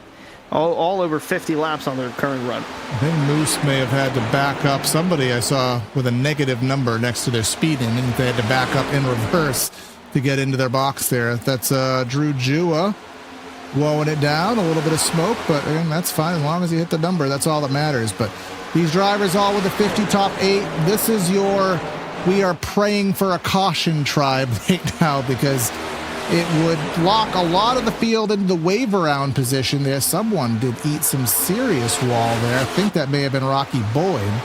And Talmadge, he's not going to be able to pit if he wanted to. He's stuck to the middle there with Cabot to his inside. And there's Sebastian Marin. I'm telling you, Hunter, if Sebastian wins this race, it is going to be the biggest balloon pop for the rest of the competition, and he's there. He's essentially, there's Jake Nichols. That is, I think, going to be the lead once this all cycles through. Yeah, it's looking like it. At the very least, he'll have a shot at the podium, and, well, now at the very least, he'll have second for what it seems like, and maybe before too long, he'll be in that lead, because he's flying through this field. There's Jarrett into the pits. That was a very erratic entry, and that's why he missed the stall there. Only people left: Frankie Barroso, we have Rocky Boyd, we have Reese Schaefer, Christian DeBoer, David Brown. He's had his incidents here today. Brent Pancari. But this is what should be the battle for the lead once this all shakes out. And Sebastian Marin, 4-lap fresher tires than Jake Nichols. We talked about Hunter, 20 laps is kind of the even point. So Jake Nichols needs to hold on for as long as possible till Sebastian's tires even out, but doesn't have it in him. There he goes. Yeah, and that might have been all she wrote. So with 35 laps to go this time at the line, Sebastian Marin has passed Jake Nichols in what is presumed to be the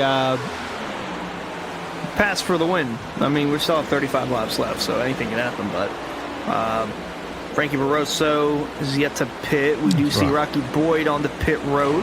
There is Barroso. Yep, and DeBoer. Now I'm just trying to check here back end.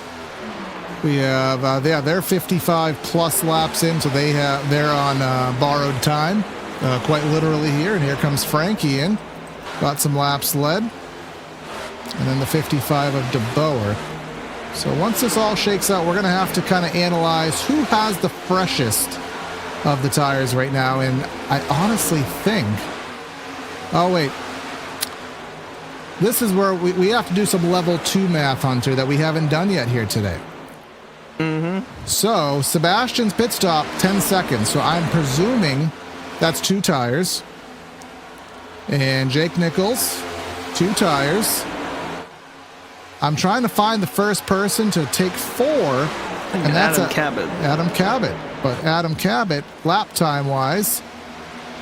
So would you rather have 4 tires that are 4 laps older or 2 tires that are 4 laps newer?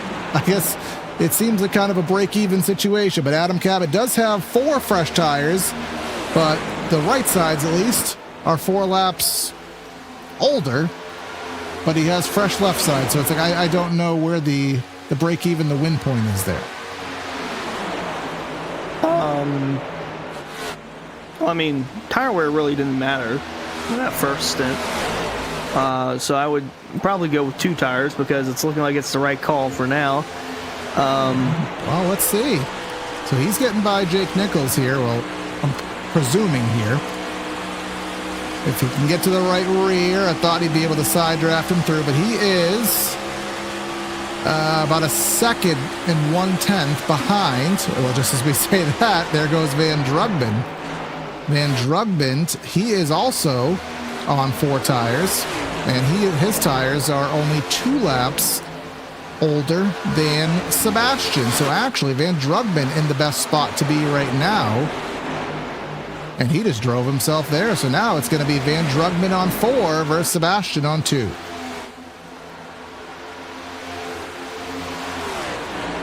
A lot of guys making their way back towards the front. Oh, hello. Noel and Cabot. Yeah, they are all out of here. Connor Horn just behind as well. This is all, again, top 5 through about 7th now. We're still waiting on DeBoer and Brown to pit for the cycle to fully complete itself here. But Seth Noel just got crossed up there. 67 hard in the fence there. Adam Cabot to the bottom. Let's go 3 wide into turn 1. Now, this is all for the podium position as well. So Cabot's going to send it in. Oh, Noel's going to be in the wall. Oh my gosh, this is the wreck. Cabot spitted. Him and Horner duking it out, but they didn't wreck. That's the wreck, but just they didn't finish it. They wanted to wreck. They did everything they could do to wreck. They just didn't wreck. Oh, I think DW said it best. They wrecked. They didn't wreck. Yeah, 17 he just haymakered it into the corner there to try to clear. He didn't. And a phenomenal job by these drivers to evade what could have been an absolute catastrophe there to wad this race up, but not to be the case. DeBoer and Brown, I don't know how they're still going. They're 63, 64 laps in. They were just praying that caution was to be.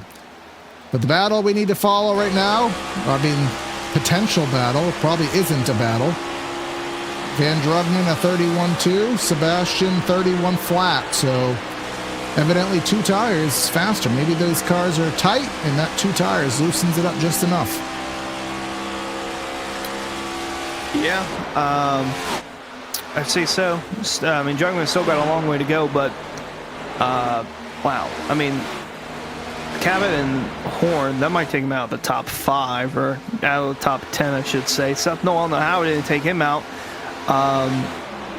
Gosh, there's still a lot going on there. The 73 of Jake Nichols trying to hold on to the 7.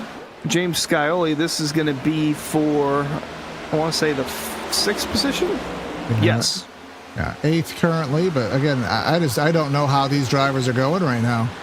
They're running about 7 seconds, well, 7/10 to a second off the pace, but somehow they're just hypermiling this. Of course, we saw David Brown. Commentators cursed him earlier as soon as we talked about him.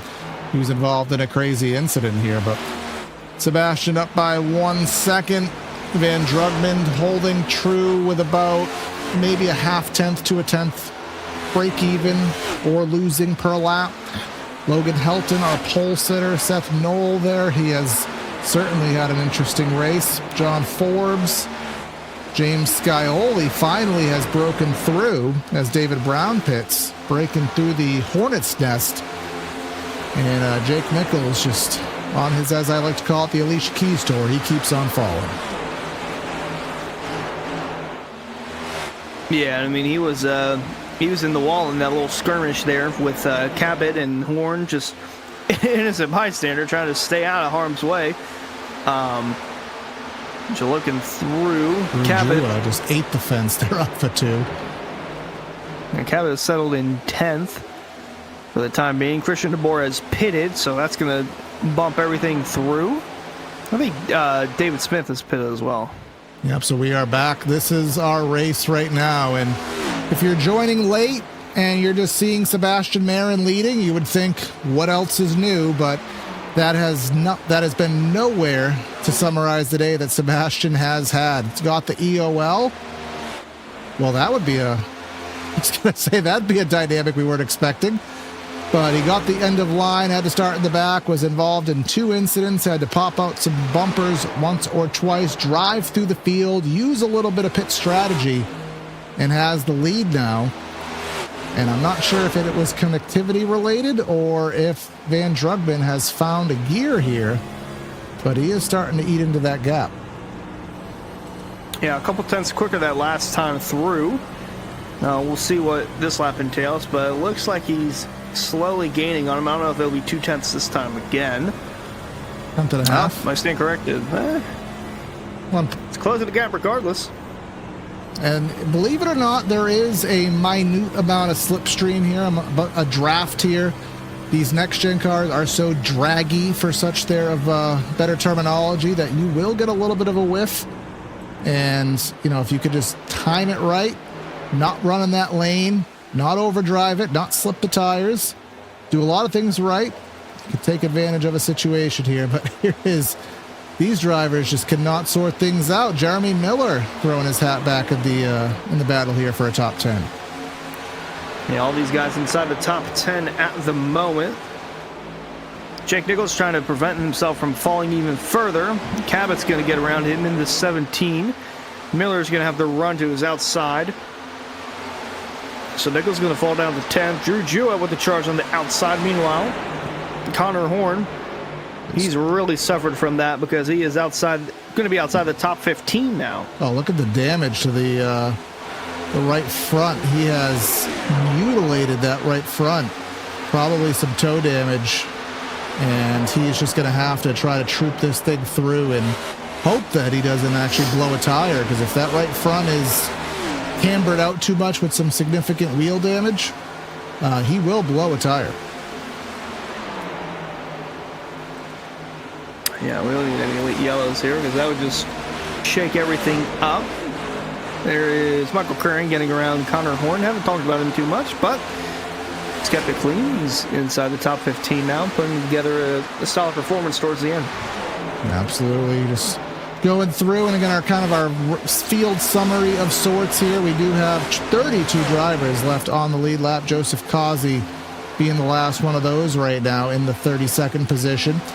And we do have 38 of the 42 drivers on track. David Weishart, the caboose here, 10 laps down. Again, had a good day going, and then it just went a sour. 4 retirees: Reese Schaefer, Jacob Harberts, Garrett Grant, and Dylan Alt, all out of the race. But now, as we're now sub 20 laps to go, definitely the advantage going to Van Drugman as he goes for his second win on the season, and a little bit of traffic for Sebastian, putting some dirty air on the nose. That will certainly not go to his advantage. Yeah, they're catching lap traffic too, so that's going to be an interesting factor into this one and how both guys will navigate their way through. And let's go 3 wide. I mean, the risk of potentially having a caution flag is probably right here in this pack off of the corner, because whoa, there we go. Cabot's spinning. Actually, that's Philip Groner. He did everything in his power to keep that thing straight. As I always say, there's a certain algorithm here on iRacing that kind of constitutes how sideways you have to be to throw a caution. He kept it probably 1 degree too much there of keeping this race green. But let's see what happens. He just into the wall. Yeah, I mean, he was basically perpendicular to the field there. So, I mean, for his sake, a loss of track position, but no real damage. No, Cabot was in front of it. He did not spin, but Philip Groner did spin. So that will bring the yellow back out, and now we have an interesting call if you want to stay out or come in and grab tires. Oh, you can't. They were running 31.8s. Well, actually, I guess that last. Probably mid 31s, 31.2, 31.3s. But we don't exactly know who has what for tires there, Hunter. Some people may have already put the strategy set on. Some people might still have a set. We don't know. Shaking and baking, but everyone peeling through.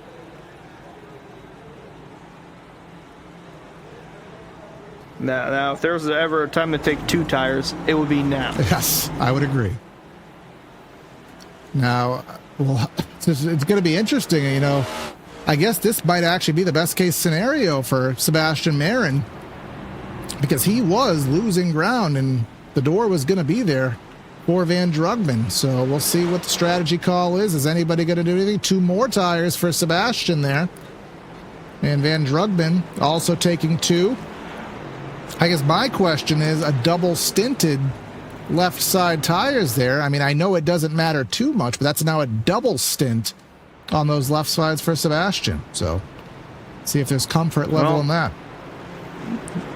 Comfort level is going to be a little more uncomfortable because Garrett Talmadge and Christian DeBoer stayed out. DeBoer, relatively somewhat fresh tires, 9 laps, 22 laps for Talmadge, so not as fresh, but might as well. I mean, looking at the point standings, I want to say the 07 of Jared Talmadge. He is 28th in points, so you got to try something different. Christian DeBoer, 41st in points, so both guys looking to try and get their seasons on the right track somehow, and they're both going to stay out, and this could be something interesting to keep an eye on for. You know, I'm honestly not mad about that call. I mean, Talmadge is going to be a little bit tougher, 22 laps in, but remember, DeBoer was one of the last people to pit, so as you said, only 8 or 9 laps. I mean, there's still going to be about maybe a half second of degradation in there, but I don't think that's a bad call. It's going to be a net gain for him, I do believe, in the end. But the interesting thing is going to be how this all shakes out. Now, if I am in row number 2, I'm licking my chops right now if I'm Van Drugman, because what can he do? He could just rip it to the top and probably go from 4th to 1st by the exit of turn 2. That's where I'm putting my money. Yeah, there's a good chance that he could, but I'm looking at the 07 because he's going to be the control car, and he's going to have the best opportunity at a launch. So that might throw everything a little haywire, but it's Sebastian Marin behind, so he'll probably time it exactly as the 07's going, knowing how that's going to go. But they'll have 13 to go when they cross the stripe. The 07's going to lead the field back to green. Christian DeBoer, 9-lap old tires, I should say. Restart on the outside lane, and everybody else behind has made a pit stop of at least some sort, whether that's 2 or 4, but we're about to find out as the pace car pulls back in. Absolutely older tires up front. The 2 dominators on the day going to be in row number 2. How will they fire off? Let's find out together. Well, the outside didn't fire off at all, so my plan for Van Drugman absolutely in the garbage. Sebastian Marin is going to try to go right to the outside as they're 3 wide in the back.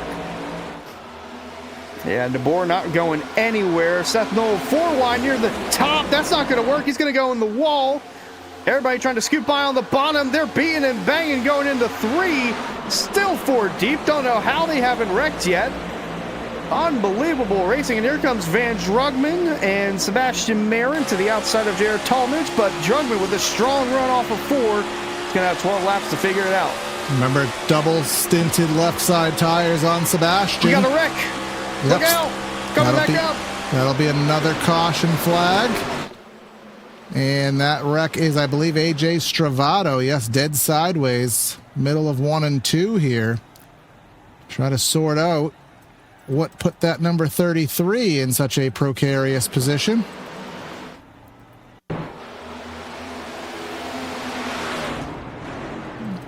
Just bear with us a second here. Let's see what happened to that number 33. He's on the bottom of the racetrack. Tight squeeze, Jeremy Miller. He just kind of got they were 3 wide and just kind of got pancaked there, tight quarters racing. I don't think any fault's going to get assigned to that. He got booted and then barned it.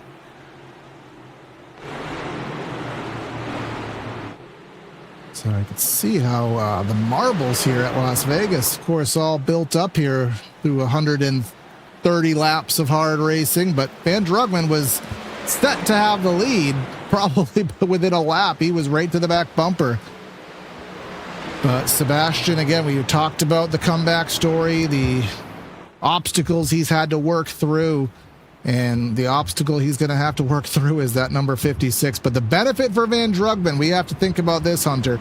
We saw him get a phenomenal restart on the outside lane earlier in the race. And now he doesn't have to deal with those 2 slower cars that hindered him quite significantly on that restart. Yeah, now he'll have an extreme advantage of just going whenever he wants, and that might be it, actually.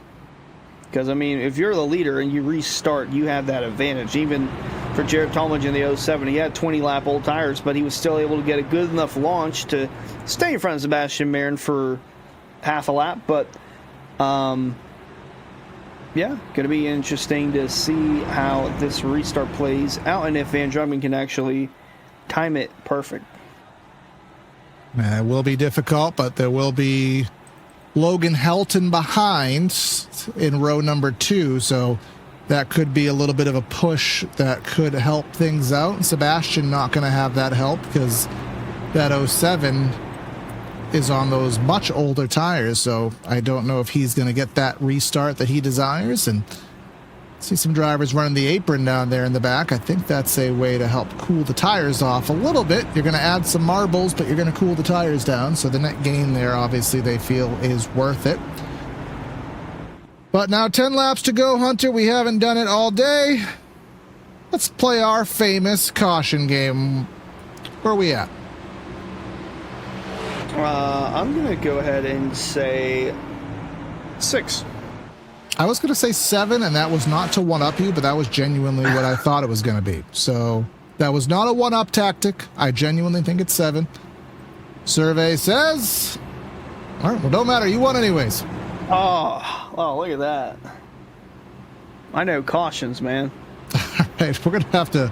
I think maybe over the course of the year, I'll make a graphic on that. You know, sometimes they'll do a fantasy pick within the booth of who's winning the standings with booth picks. Maybe we'll do actually, we should probably do that too. That would actually be kind of fun. So that'll be at our next PTR TV tableside meeting here. But speaking of tableside meeting, I mean, who do you got? I mean, all heavy hitters up front, different tire strategies, a chance at more cautions.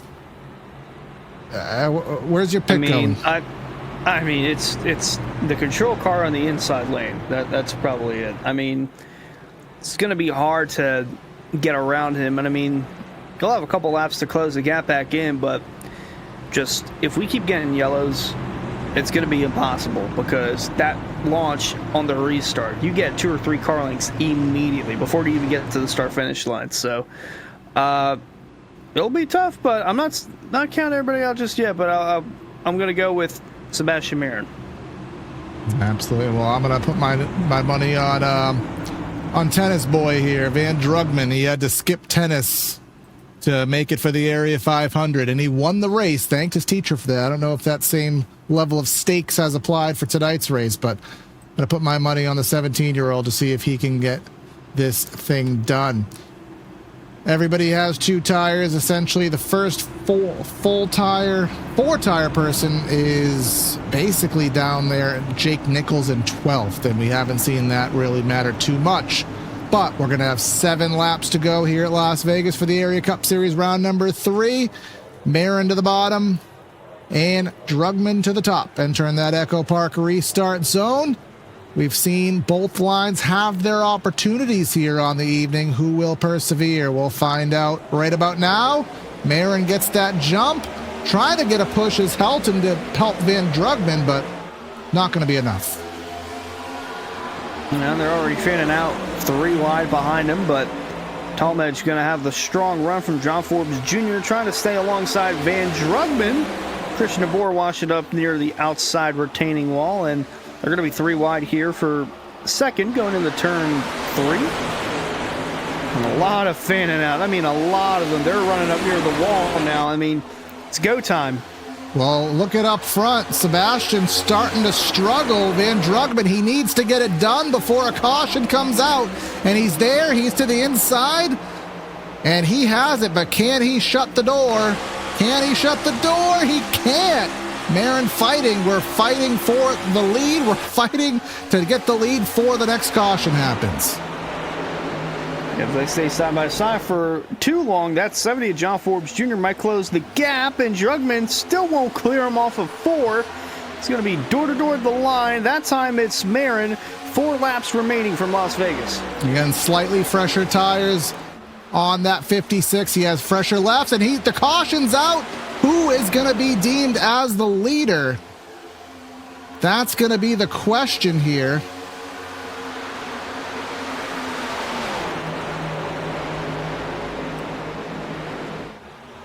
Well, I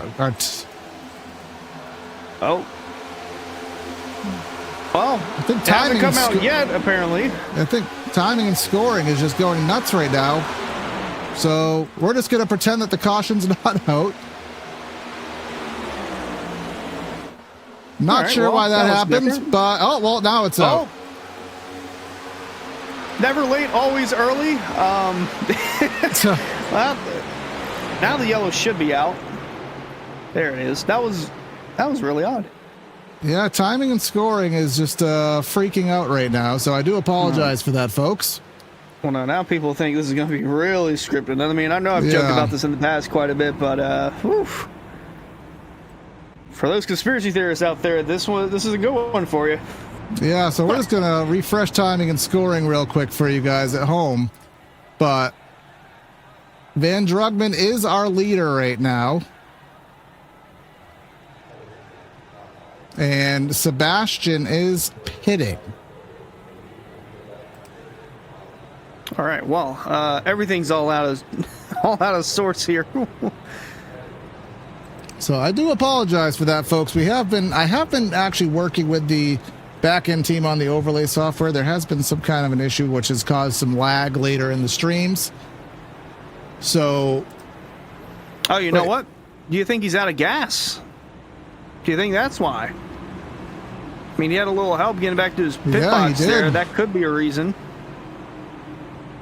Maybe he was trying to save. So a lot to unpack there about what maybe or may not have happened. But more importantly, Van Drugman is the race leader right now. Yeah, and you can't even figure out what cars were involved in that wreck just because of everything that was happening. Yeah, the caution. But we are gonna. Yeah. I was gonna say we are, for the second time, back-to-back seasons, we'll have an overtime finish.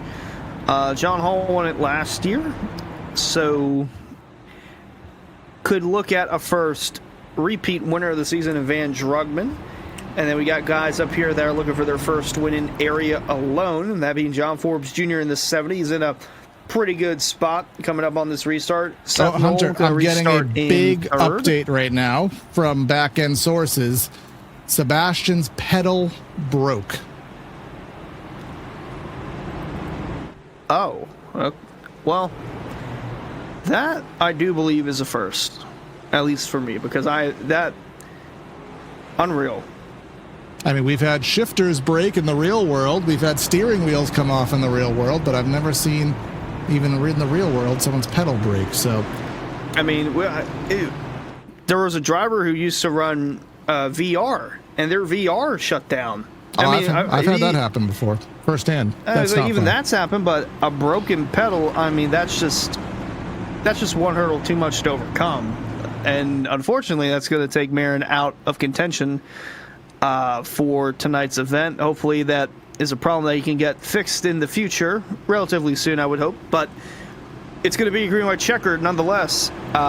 Control car on the inside. Van Drugman looking to claim his second win of the season. Won the Area 500. Looking to do so again in Las Vegas. But John Forbes Jr. on the outside lane. He's looking for his first area win ever, regardless of trucks, Pro Series, or Cup competition.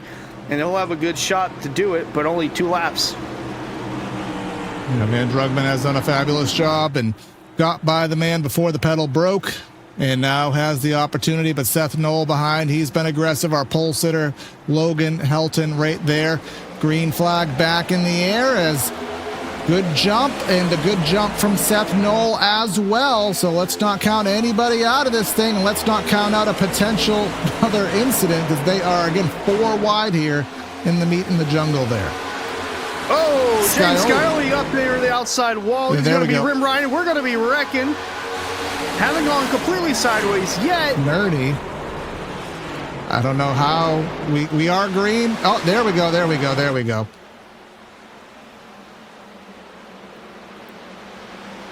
We'll re-rack him and restack him.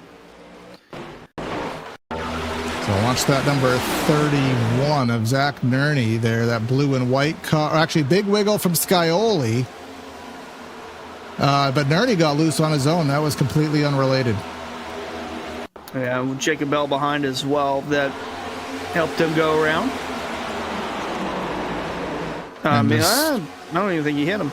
No, he didn't. That might have just been a arrow loose type situation there, and just further salt in the wound for Scioli. He got loose and then ultimately just got pancaked after the fact. But that was looking to be pretty interesting, because Seth Noel had managed to get to second, and he stayed right to that rear deck lid of the 56. And now we're seeing, rear air, I think they call it rear air grief now, which is essentially arrow loose. We're seeing it, and who's to say? Maybe that one can get right up on that 56, get him loose. But now Helton there, John Forbes, everyone basically on the same tire strategy up here in the top 5. Yeah, and usually we see the leader just take off as soon as they can. That time, Van Drugman waited a little bit longer to go and kind of spun the tires for John Forbes Jr. a little bit. So still in the top 5, the 70 car is, but he'll be down in the 4th position. And again, he'll be the second car on the outside lane. So Seth Knoll going to have to time it perfect to have a shot at Van Drugman.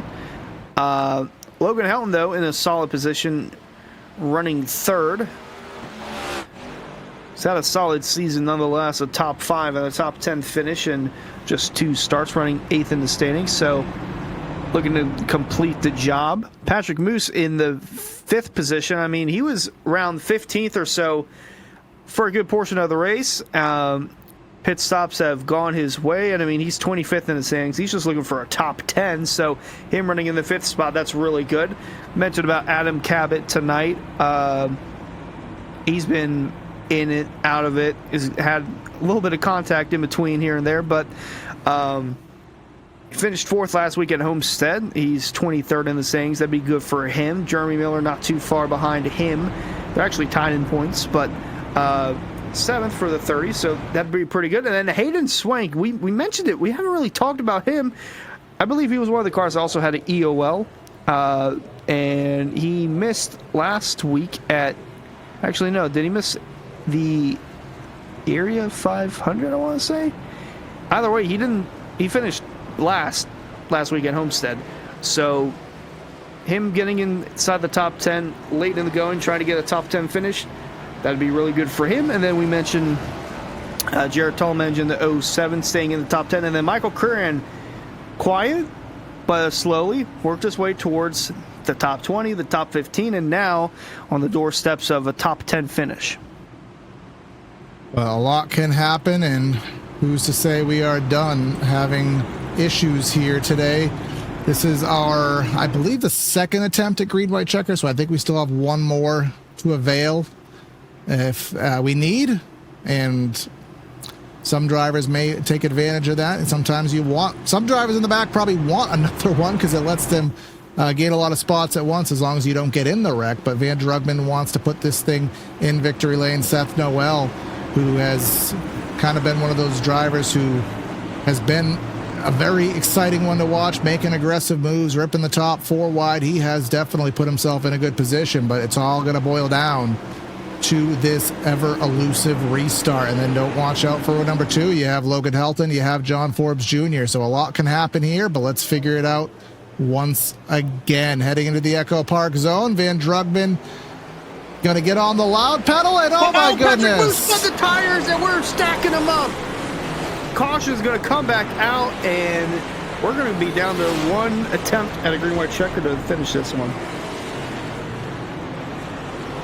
Well. Patrick Moose that's shades of Homestead Miami Speedway there. And that one really got them side. That one really bogged everybody up. And he was 3rd row inside, right in front of the field.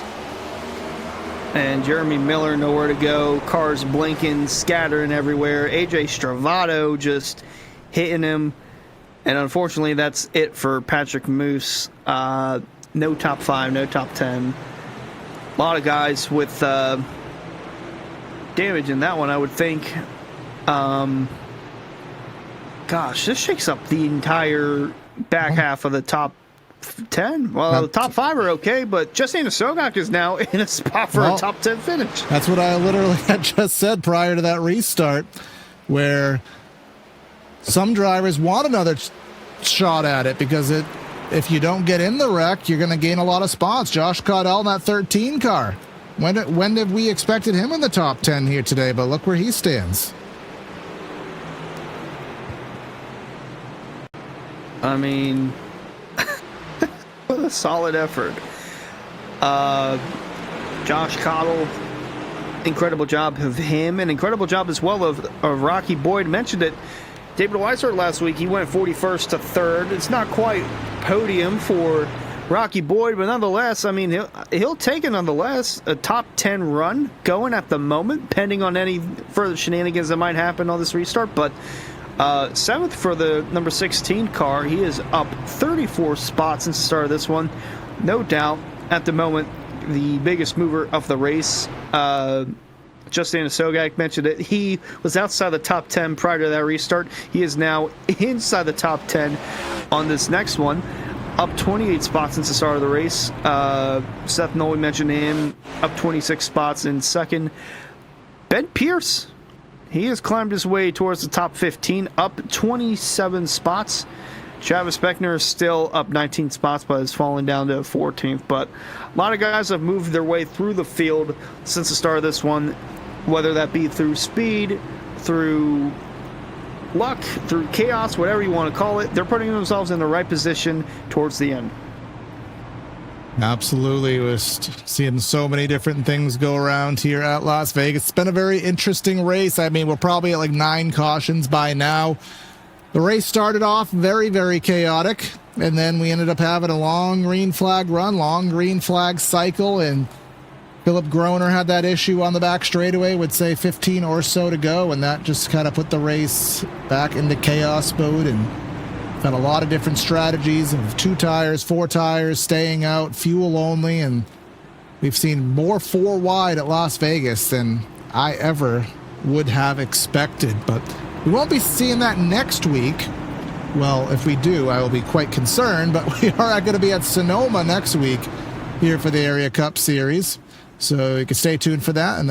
But we also have the week here. We'll be back with the trucks and the Florida State Builders Pro Series.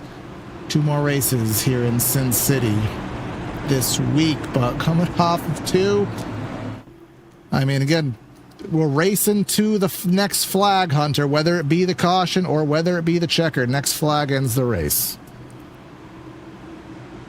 Van Druckmann's just hoping he's in front of it regardless, because we don't know what could have happened on that last one. So it seemed like Seth Knoll had a pretty decently timed jump, but again, we'll have to figure it out. Only one more attempt to get this thing back going, and then 1 lap after that to make it to the white flag for it to be an official finish. Van Druckmann on the inside, Seth Knoll on the outside.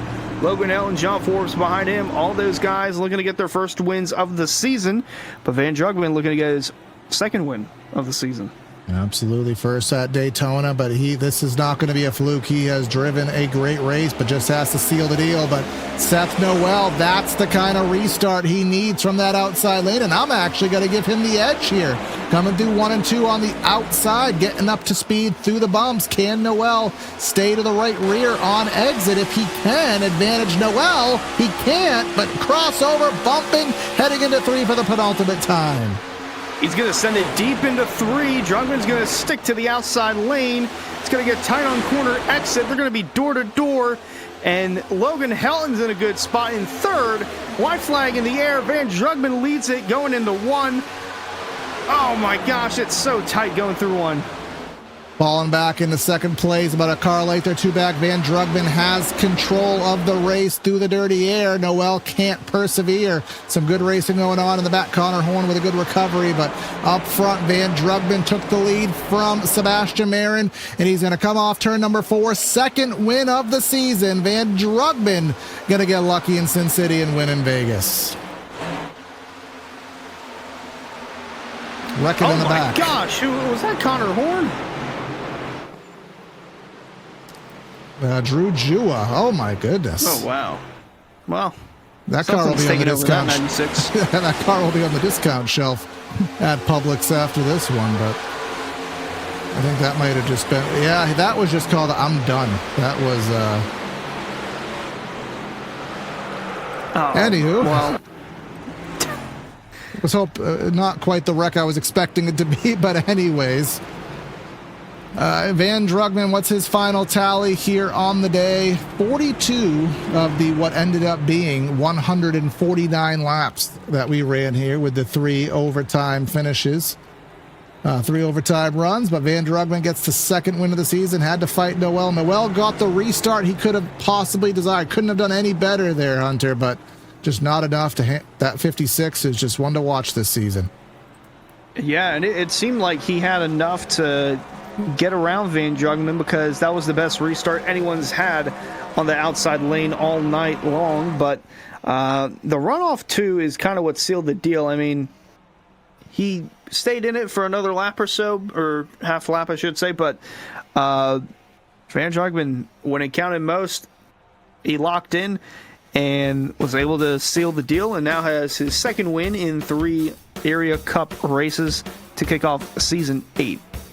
Yep, he is on fire here and gets that win. Final margin 2/10 over Seth Noel. Logan Helton, our pole sitter, with a 3rd. John Forbes in 4th. Adam Cabot led a fair amount of laps here in 5th. The Alaskan Assassin, a very quiet run, but gets himself a 6th when it's all said and done.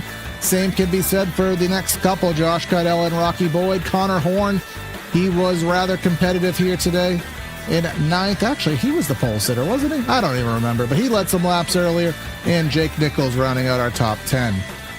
Yeah, Conlon was the pole sitter. Those guys have had up and down sort of days, but top 10 nonetheless. Zach Carr just outside the top 10. Jared Talmadge in 12th. Ben Pierce 13th, up 27 spots since the start of the race, so that's a good finish for him. Joseph Causey, Frankie Barroso round out the top 15. Jacob Bell, Hayden Swank, Christian DeBoer, Drew Jua, and Travis Beckner round out the top 20. And then just rounding things too, James Scioli there. Just a tough day for him all in all. Max Service, Michael Curran, Jeremy Miller, Zach Durney. And we'll just let the rest of the scroll on by. Some notables, David Weishart. Sebastian Merritt, he broke his pedal. Well, hopefully he can get that fixed because I know he's got some important races to do. Philip Groner there, and there is our final. Dylan Alt started very good for him at Daytona with the preseason and the duel, but hasn't finished as well since. But we'll get ready to head to victory lane for the second time this season, Hunter. Hopefully you've managed to run through all the chaos. Luckily, he's young, so he can't do anything too crazy. But Van Drugman in Vegas victory lane. Yeah, kind of very similar to Florida with the hot air, but nonetheless, it was a very exciting finish for you, Van. Just take me through your thoughts whenever you saw the 66 pull it down the pit road. It seemed like that was going to be the car to beat, and he had a lot of obstacles to go through, but take me through whenever you found out that he was down pit road, and that pretty much put you in the catbird seat.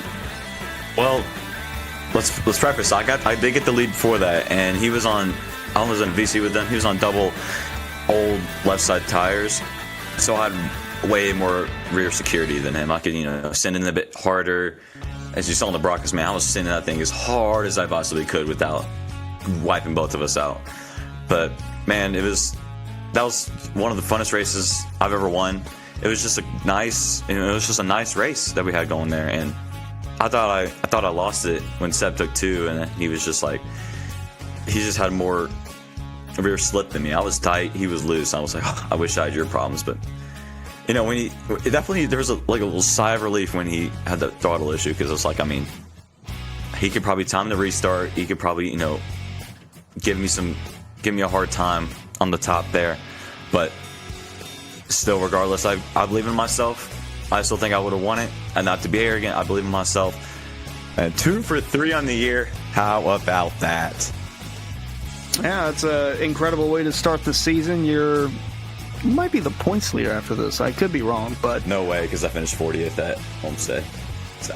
Well, you're making your way up there regardless, but yeah, take us through your thoughts on that final restart, because Seth Knoll on the outside, it seemed like that was the best restart anyone's ever had all night on the outside lane. And then that sprint to the finish, an unbelievable job to hold them off nonetheless. But yeah, what were your thoughts on that last one when you saw the one was still there on the outside going into one? I lost this race, plain and simple. That's what I thought. But,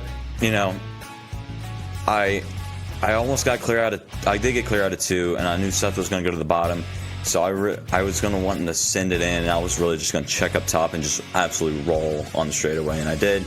Went to turn 1, and the bottom just doesn't have enough grip. The higher you are, unless you're too high, the higher you are, the more momentum and grip you're going to have, because air and stuff. So I was able to clear him off into 1, and I was like, all right, I just can't mess up 3 and 4. Didn't, and man, I am just pumped. I'm pumped. I can't speak right now. I wanted to join this league so bad. I said it at Daytona. Finally got the shot, and here we are, 2 for 3 to start the year, beating some of the best there is. It's satisfying.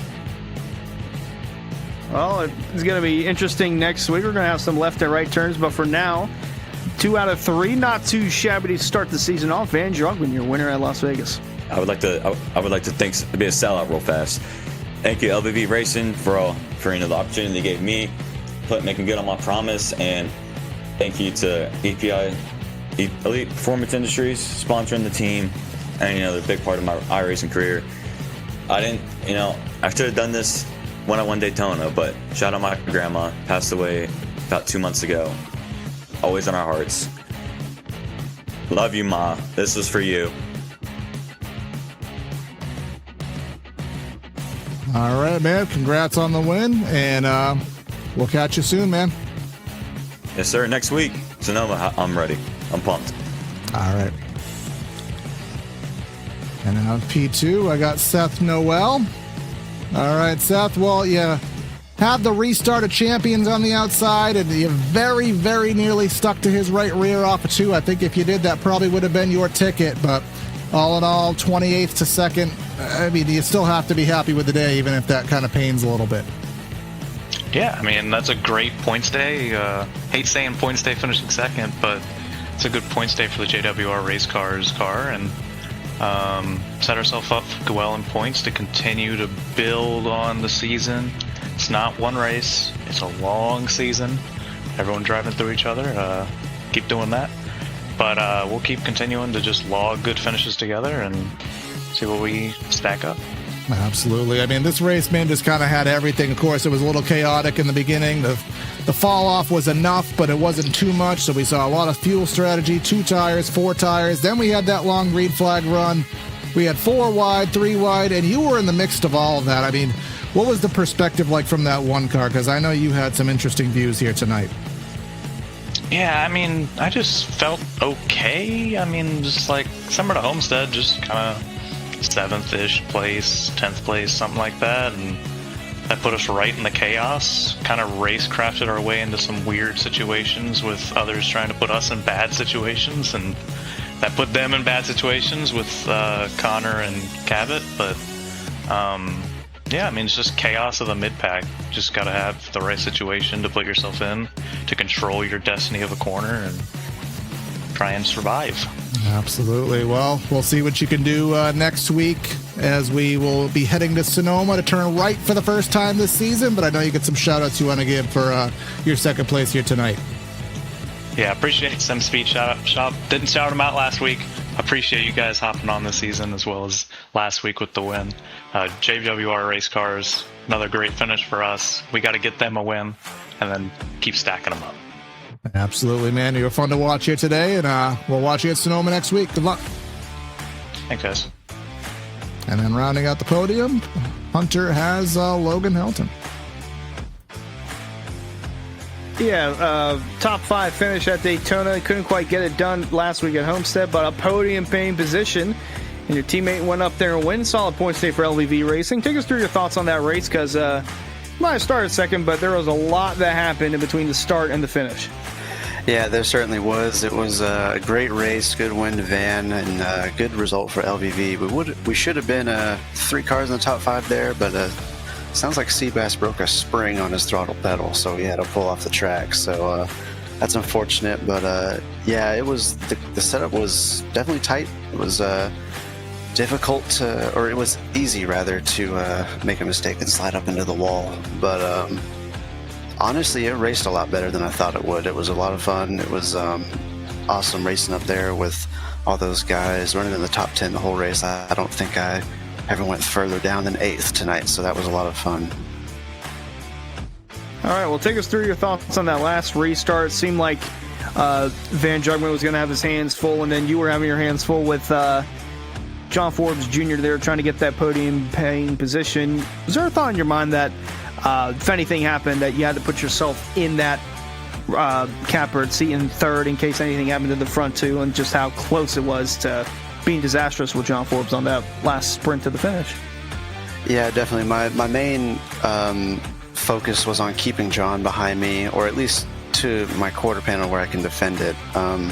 But I knew I wasn't going to win that race unless Seth and Van started racing hard. So I was, and with it being so early in the season, there's no reason to do something stupid and risk it. So I was perfectly happy finishing 3rd and maybe catching 2nd if Seth slipped up. But yeah, 3rd was my realistic target, and we finished with 3rd and kept John behind us. We just kept the outside and kept getting that run off the corners, and he wasn't really able to do anything with it. So task successful. All right, well, congrats on the podium finish. You'll be, I think you're inside the top 5 in points, I want to say. You should be up there. You're 8th heading into this one, and yeah, they haven't updated yet, but nonetheless, solid podium finish. Congrats, and we'll see you next week in Sonoma. Sounds good. And quick things I'd like to say. Thanks to you guys for putting on broadcast. Thanks to Area for putting on the league, of course. Thanks for LVV Racing for having me this year. Of course, thanks to Numbers by Joe for sponsoring us and the other cars. And my friends and family for watching. And what was the other thing? Oh, the gummy worms I had before the race. And my girlfriend for tolerating me staying up and talking right now while she's laying in bed next to my rig. So I'm in that same boat myself, friend. So we fully got to appreciate that, Very man. nice. But congrats on the good solid run, and we'll catch you at Sonoma next week. Sounds good. See you. Well, under a chaotic but interesting day here. Hopefully Sebastian can get those hardware issues situated, because he's got some more racing to do. But all in all, how do you summarize what you saw tonight? A lot more exhilarating than I was expecting for the most part, because we usually don't see late yellows. We don't usually see 3 wide and 4 wide at Las Vegas, at least early on, and especially in 1 and 2. And yeah, pretty fun overall. And I will say this, 3 races into the season, we've had at least 1 overtime finish in all 3 races, and tonight we went and used all 3. And boy, oh boy, the third and final one was probably the most exhilarating one of them all, with Van Drugman getting it done in the end. Absolutely. Some great racing as he gets his second win of the season out of 3. Again, next week we had a Sonoma, but we have the Truck Series tomorrow. We have the Florida State Builders Pro Series on Thursday here at Las Vegas. Stay tuned for our other content as well. We will be doing the Triple Bypass Series on Tuesday, double duty on PTR TV tomorrow night, Elbows Out Racing, GT3 Road Racing on Wednesday. So a full calendar, like, share, comment, subscribe, all that fun stuff. But that's going to be Corey and Hunter signing out of the booth. Have a great night, and we'll catch you next time.